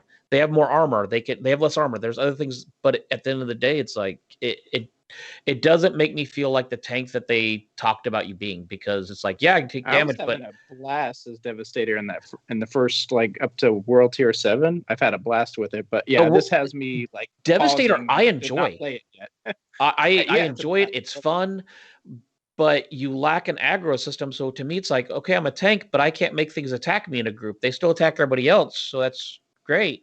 I don't get it. I mean, give me a stomp or something. So I mean, it's like they wanted to build a game. They would do, like, hey, let me take with the whole Neo move, where let me just take all the bullets. You can start hitting them. They can't hit you. And then I'm just going to use all that ammo, wipe them all out, because I've watched that happen, where I just take out like everybody I'm just soloing the game.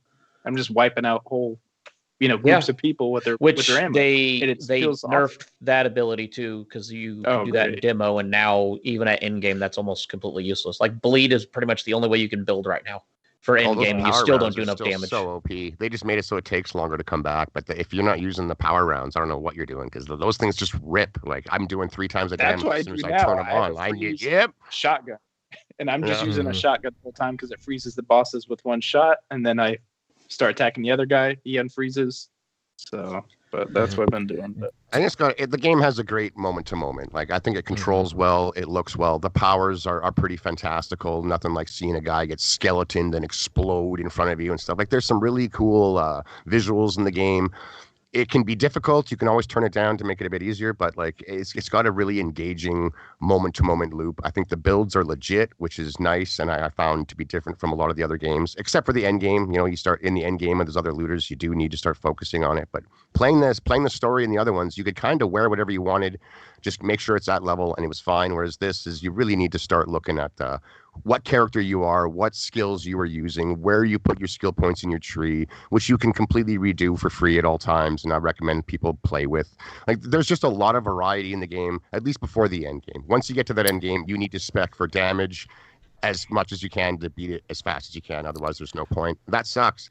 I also don't like the visual, the cosmetic game, because it's so stat focused. I'm chasing numbers and I'm chasing perks and everything else way more than I could ever dress to impress. And I do like doing that in my looters, where you get something Yeah, I sweet. saw this guy look like a samurai. badass. He looks sick. Yeah, he looks sick until his armor sucks now and he needs to wear that lame ass pair of pants. I got stats. tired of looking like That a Boy happens Scout so on my much. Devastator for 10 levels, but it was Yeah, the it best gear I happens too had. much. And I'm Yeah, like, man. I don't like looking like a Boy Scout. I No. want to look like a big badass. I look like someone walking down the street asking if I can help you cross the street. Yep. This is why I'm ready for Diablo 4. I wish you I'm could just put, gonna never play it. I mean, do you know how sad it is that because of this game, it got people's kind of appetite, wanting a looter shooter or looter, and my friends list is now filled with people playing Borderlands 3 and Diablo 3. It's like, okay, so you had a good concept, people got excited, but now they've moved on to other stuff. Well, and like the company said originally, their fork was that's what they wanted, was come in, play your 25, 30 hours, and then go play something else. Well, right? again, Like, they didn't guys, necessarily want you to play forever. Well, look at the timing of the release, right? I mean, it kind of hit at the right time. There's not a whole lot of big games. No, there's not a lot now. going out, so it hit at the right time, and I mean, it's a great addition for Game Pass. Again, it could have used some more time in the oven. 2 weeks. Yeah, it is. The game is rough around a few edges. It's not perfect. I'm willing to deal with those myself because I enjoy that moment to moment a lot. But even then, there's some frustration with that. Like, I do wish I could wear the gear that I thought looked the coolest along with some stats, but it's not that at all. So I often look like a total douchebag running around wrecking ass. It is what it is. I wish that the multiplayer was more stable. I wish that there's just some stuff in there that isn't perfect, but very few games are. I think for a brand new IP, it's done well. It's got an actual story to it, which is just steeped in cheese and B-level, like 80s, 90s action. I think the writing goes from being kind of tacky, cheesy to outright bad. But that's fine because the story in the game isn't taking that part of it way too serious. The cutscenes are there for 2 minutes. They're done. They tell you what you have to do, why you're going to go kill another mob of monsters.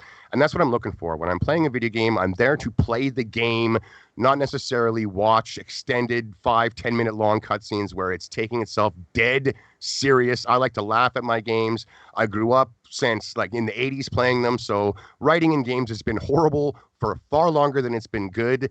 I don't want bad writing. I don't want bad story, but when it's not the best, I'm totally fine with it. I don't like when a game's budget, everything goes towards the acting. Everything goes towards the voice acting. Everything goes towards the mocap, the stuff that I'm not playing, but I'm watching. Some gamers love it. All the power to them. It's not for me. And I think this game nails it. It gives purpose to why I'm killing the same mobs for the millionth time. I get a laugh or two here and there. I roll my eyes a bunch, which is totally fine. And it gets the job done. There's a lot of different areas. The game is way longer and bigger than I expected it to. I'm now in the desert, which is like, oh, geez. There's a lot of change, a lot of neat stuff. I think it's good. And if you're in Game Pass, I recommend checking it out. It may not be, the greatest thing of all time for you, but, the barrier to entry is low. And it's doing really well. It's topping Steam's concurrent players, like 120 plus thousand at once at its peak, which destroyed Avengers at 25. It was #1 selling, even though it's in Game Pass on Xbox. I'm not sure how high it got on the Sony charts, but I'm pretty sure it was pretty high. The game is a hit, and I think that they're not going to let it just die on the vine. I wouldn't be surprised if there's expansions coming. But, I mean, if I'm done playing with it, by the time it's done Game Pass, then I'll move on. If I still want to play and there's new content coming, I'll very likely buy it at its 10 to 20% discount and keep going. But I've had a blast with it. I think it's good, and I recommend it personally. It's not perfect, but it's fun. Agreed. Again, Outriders wasn't a game that I intended to play. I thought when it initially got announced, it kind of looked kind of generic-y. But again, with Game Pass, I started to play it, and you know what? Again, it has it's kind of an odd mix. Like in one moment you're in a forest, and the next you're in like this World War I kind of looking battlefield where you have to assault the trenches, and just again, it takes you to all different kinds of environments, and I don't know, it has like some cool classes and some really nice weapon combos and whatnot. I am really enjoying the gameplay and the moment-to-moment action. Of course, there's some things I don't like. It is rough around the edges in a lot of ways, and like you said, I mean, it could use some touch-ups, and some of the voice acting and the story's kind of in some areas, but otherwise, you know, it's an interesting game. I'm looking forward to see where it goes the next few weeks for sure, and what DLC they drop. All right, fellas, you know what? We will move on to our last topic of the evening. And earlier we were talking about Xbox possibly striking a deal with Kojima Productions. Well, it appears that that's not all that's involved here. And they're working with more third-party studios for exclusive titles. And according to Windows Central's Jez Corden, they have some interesting partnerships. He was teasing a cyclone emoji and a hint of a new IP. And even earlier today, another Windows Central personality, Miles Dompierre, he teased 4 projects separate from the Kojima deal. And that there's 3 new IPs, and one is a spin-off of an existing IP, no less. So, you know, that kind of gets the imagination gears kind of churning there. Guys, it seems like Xbox is going to be very aggressive going into this gen. Centurion, what are your thoughts on these rumblings? And do you have any ideas on who you think these studios could be working on the games?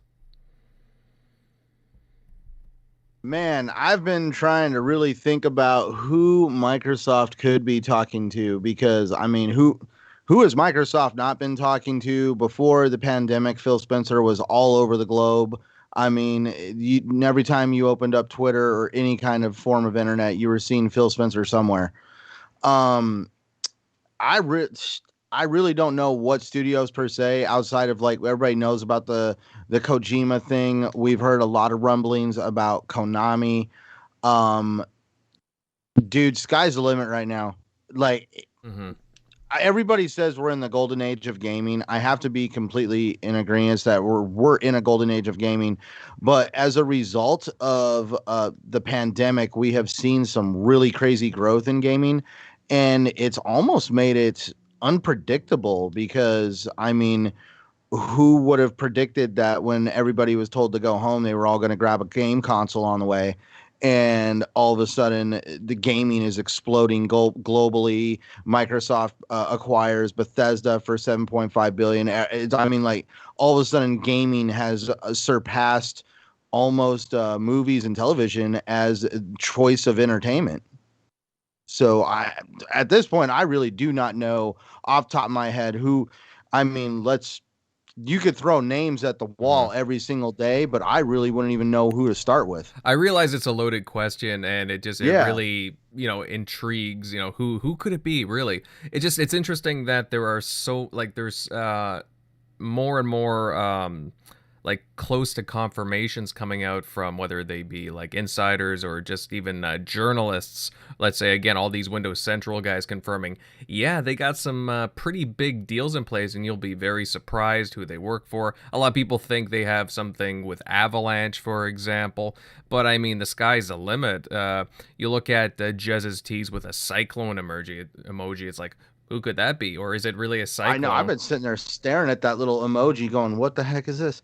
But I've noticed a lot of people, though, for some reason, are harping on the fact that, like, when I've been really thinking about it, the one thing that I've wanted, I guess, say, and this might trigger Shady, everybody for some reason seems to gravitate around these third-party deals, because they're like trying to say, like, oh, Microsoft's lack of first-party big exclusives, because we're going to have to wait for Fable. We're going to have to wait for what's going on at the Initiative. We're going to have to wait. And it's just like, you want to honestly tell somebody to just shut up, be quiet, because, yeah, you have to wait. You know, it takes time. We all saw what happened with Cyberpunk when you try to rush something and it totally backfires. We need to stop going around telling these developers to rush. We need to let them have the time they need to really create a quality product. But also at the same time, Shady even said it earlier, there is games falling out of everywhere when it comes to Microsoft. So like I really don't know what holes they really need to fill off the top of my head. If I want to go play A kiddie style game, I'm pretty sure Microsoft has something like that. Same with any genre I'm really looking for. Microsoft has been doing a really good job, and everybody talks about aggressiveness. They are becoming aggressive, but I don't really think they're doing it in a very asshole-ish way. They're being aggressive, they're making their presence known, but they're definitely being respectful, and they're also wanting to help uplift companies that they do business with. That's where I think Microsoft really takes very close consideration on which companies that they really want to work hand in hand with, just because of situations like Fable Legends, Scalebound. They've been bit on the hand over deals like that, so they're very cautious, but also at the same time, I feel Microsoft has their morals or the way they want to do business, and so they try to find companies that kind of line up with that. Mm-hmm. No, totally, man.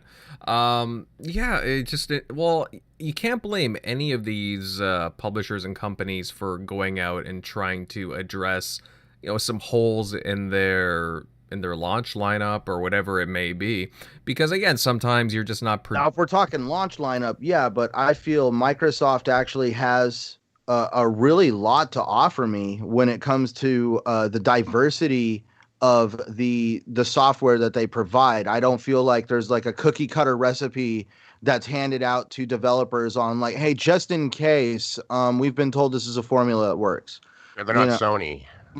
Exactly. It's not like I'll say it. They're not. It's not like they're handing you that file folder, going, this is what we're looking for. Microsoft is like, hey, yeah, you work for us now. Keep doing what you do. You guys have a great day. And like, I mean, it's like they let the companies kind of still do their thing. Obviously, it's not like they're letting the inmates run the asylum kind of thing. They're obviously wanting these companies to produce a good quality game.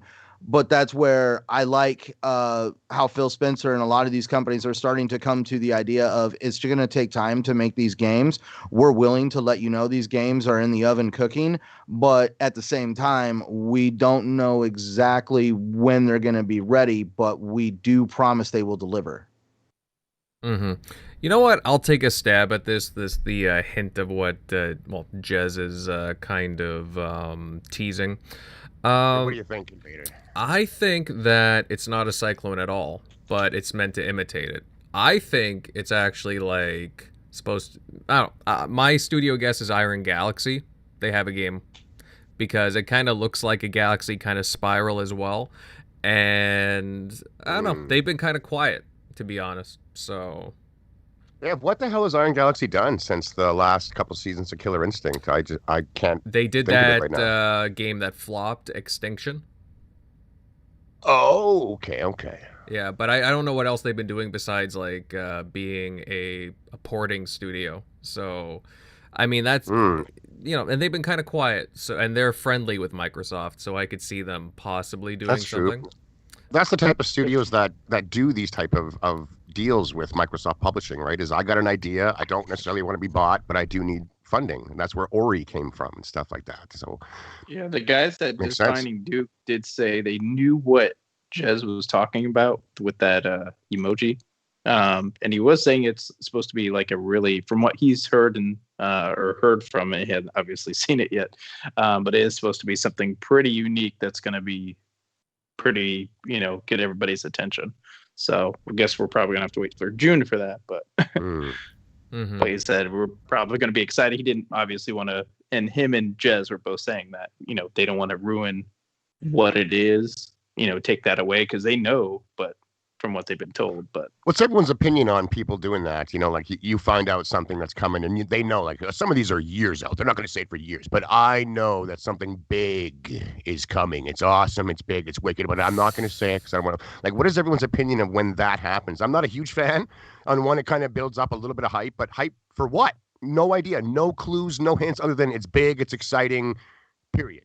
No genre. We heard one of them was multiplayer, I guess, but like, I'm not a huge fan of that type of talk myself because it kind of goes nowhere. It just ends up being this echo chamber of, well, they said they heard something and it's coming in a few years and it's big and it's exciting and it's awesome and they were unwilling to give anything else because they don't want to ruin it. It's like, well, you're kind of, I don't know, just wasting my time then. Like there's something to be excited for, but you're unwilling to say anything. I don't really like it. Nothing against of course Miles or Jez, but I don't like when that kind of stuff happens. If you're going to open your mouth, in my opinion, I think you should say it or just be quiet and just be like, hey, look, there's some cool stuff coming, I guess. Maybe, I don't know. It's a weird thing. I don't like it. I don't like necessarily leaks. You ruin it for the guys making all these years of games. You kind of took the wind out of their sails, but I find it overall just kind of frustrating, and it's sort of hollow at the end of the day. I hear you, man. I really do. But at the same time, I think they're trying to do something good too, because I think, Xbox bought all these studios in the past few years, especially the ZeniMax deal, and they know that there's games coming. It's just a matter of what what are we gonna get within the next 1 or 2 years, right? And again, there's been different things going around there. Apparently there are some confirmations about some of these games that are rumored here to be actually maybe a little closer than, they're not as far off as what people are thinking, 4 or 5 years away. But I mean, they're just excited, and they want the fan base to know that, hey, there are other things coming. It's not just going to be a whole bunch of internal studios. They're going around the industry trying to pick up address certain things in their game catalog that might be missing, and just to pick up and just more deals. I mean, that's just being competitive, right? So what I like is it sounds like they're helping to fund a game's development with these deals. They're not swooping in and buying a game that is done, ready to come out on all the consoles and saying, "Now just ours. Keep it off of that one." They're not doing that. From what I'm gathering, it sounds like they're going out and finding people that are looking to make something and need some financial help, like what Ori was. Ori wasn't a game that was created, ready to come out on PlayStation and Nintendo, and Xbox said, nah, here's the cash, only us. It's different. They help to fund and create these games, and I think that's a much, much better thing, and that's what Microsoft Studios is actually doing. They're not shopping around for quote-unquote timed exclusives. Mm-hmm. They're looking for projects that need a little bit of help, but aren't going to be acquired full on. I think that's what this Microsoft Studios has always done. Well, look at Rise of the Tomb Raider, for example. That's right. They helped fund that. That's right. Without Microsoft's money, the game wouldn't have been made. It wasn't a matter of, hey, we made Tomb Raider, it's ready to go, and then Microsoft came swinging in and said, keep it off PlayStation. Here's some cash.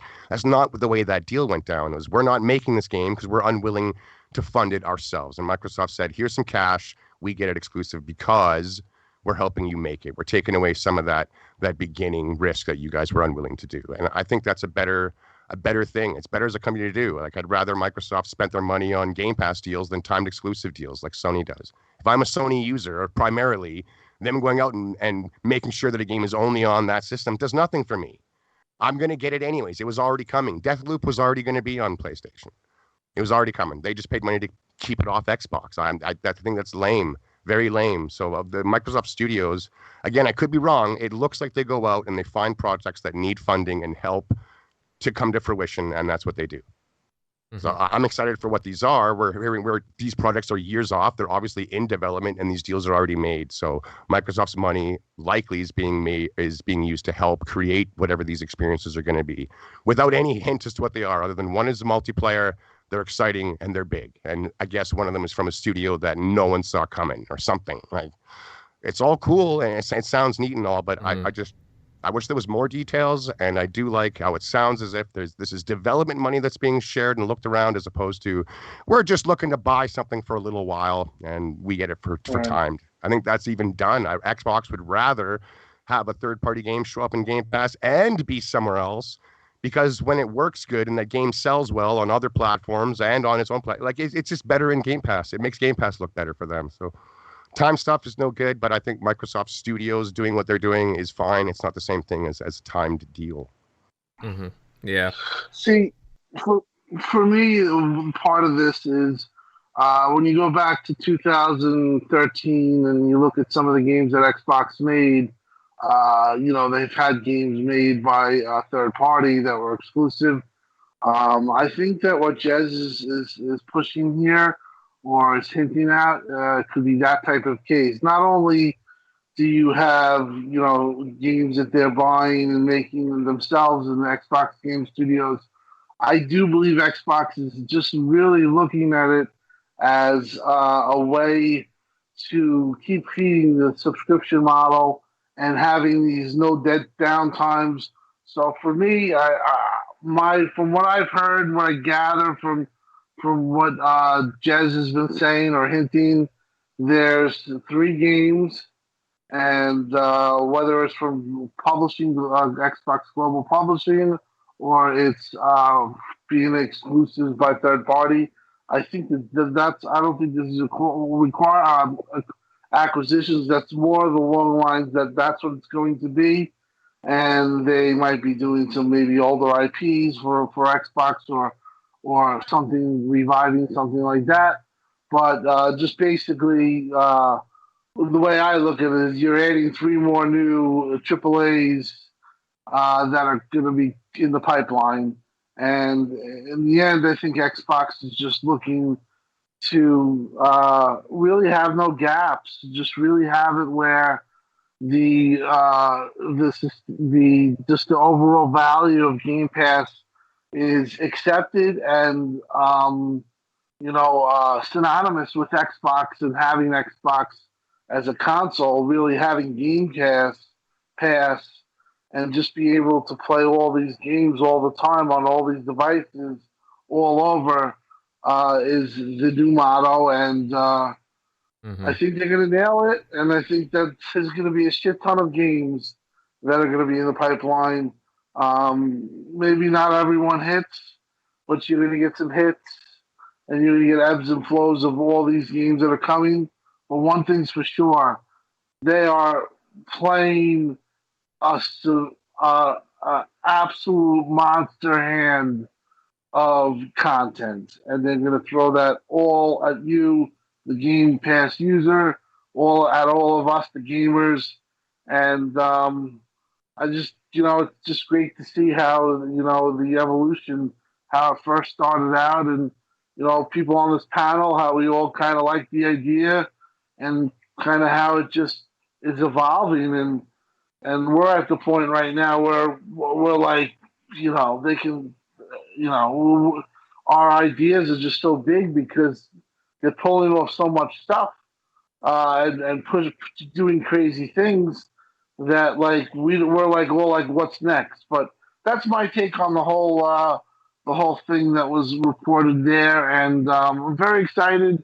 I think that they're going that extra mile, and it's just very good for people who supported Xbox and didn't leave when it was tough, and kind of stood it out. And a lot of people on this panel were like that, and just good to see that now it's like kind of like everything's positive, everything's good, and we're excited, and that's the best thing that you can say. We're excited. We're waking up tomorrow wondering what's next. What are they going to be, pushing out tomorrow? Yeah. And hey, who knows? I mean, there might be some news that drops tomorrow morning for all we know. So Monday seemed to be a good... there is. Yeah, exactly. So I'll be curious to see what drops tomorrow.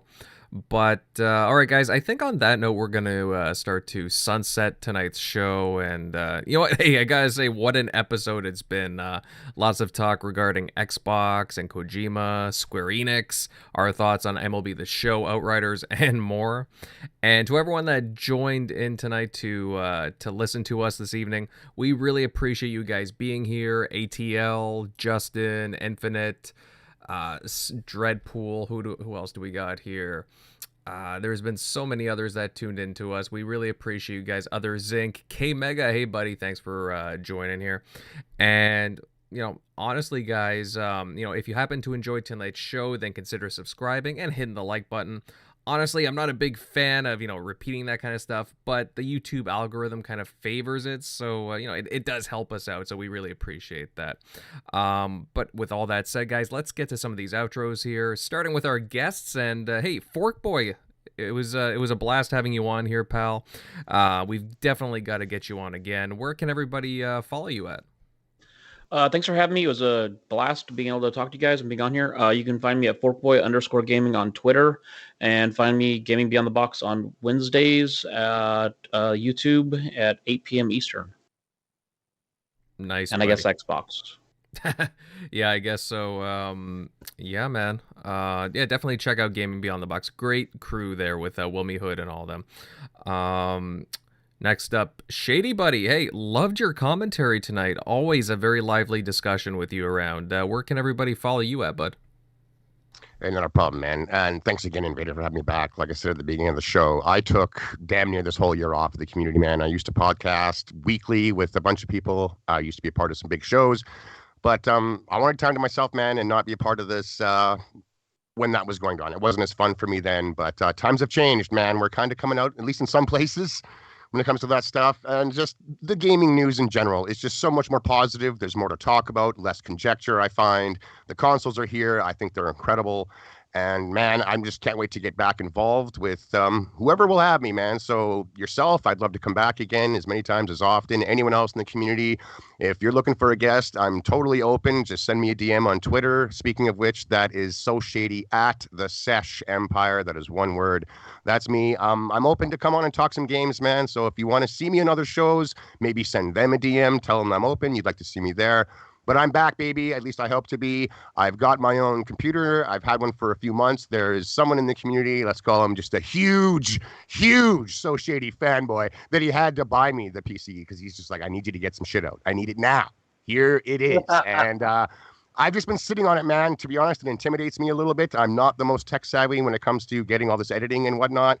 And I just know that whatever I put out isn't going to be what my imagination wishes that it could be. And that upsets me. But I need to put that crap aside and get involved, man. There's just way too much to talk about. I got too much to share. I do enjoy interacting with everybody. And I think that the most toxic of narratives that have been going around for the better part of a decade have all been killed. We just don't really need to worry about that anymore outside of the extremists in the world. But they're becoming less and less relevant. And it's just becoming more fun, man. Gaming has never been what it is today, never been more popular, never been more supported by more people, and we are getting experiences that I could have never dreamed of in my youth. And so I am very excited. Again, so shady at the Sesh Empire. Thank you so much, everybody, for spending your time with us this week. I look forward to hearing and talking with everyone again in the future. Take it easy. Happy gaming. Well said, brother. Moving on over to the TXR regulars, starting with our very own Tim Dog. Hey, buddy. Great chat tonight. Where can everybody follow you at? Great chat. Great to have the panel. Fork Boy and Shady, always a pleasure. Really nice stuff tonight. You can find me on Twitter, obviously, xCloud Tim Dog. I go on Tuesday also another podcast, RDX, 8 p.m. Eastern Standard Time. But yeah, just great to hear the positivity. Shady, glad that you're back on the scene, and thanks for coming on. Definitely add some spice to the show, and love hearing your passion. And it's good to see. And Fork Boy, keep up with your good stuff. Excellent commentary. And panel, great job. Chat, awesome. And we will see you next week. Yeah, Tim, hey, very well said, my friend. Shockley, buddy, hey, loved your stuff tonight. Where can everybody follow you at? Yeah, as always, you can find me at Shock Nero on Twitter, Easy Shock on Xbox Live. But yeah, good show. Thanks for Fork Boy and Shady coming on. But yeah, good show tonight. See you later. Short and sweet. Very nice. And Centurion, buddy, where can everybody follow you at, pal? Well, great show tonight. Thank you to everyone for coming out. It's been a blast talking to Fork Boy and Shady and hearing more about Outriders. Dude, I definitely be leaning on you guys if I have any questions, if you don't mind. Anytime, man. So definitely for those interested, you can find me at Centurion1307 on YouTube, of course, Xbox Live and Twitter. I can also be found right here every Sunday night on the TXR Podcast. And you can also find me every Saturday night on the Shop Podcast. All right, good stuff there, Centurion. And of course, to round this out, I'm Invader, and you can all find my content on YouTube over at Invader Gaming. As well, you can find my content on other media sites such as BitChute, Minds, and so on. Another stellar show, guys. It was a knockout by far. And yeah, we are definitely looking forward already to seeing you all here next week. So have a good night, guys, and yeah, take it easy.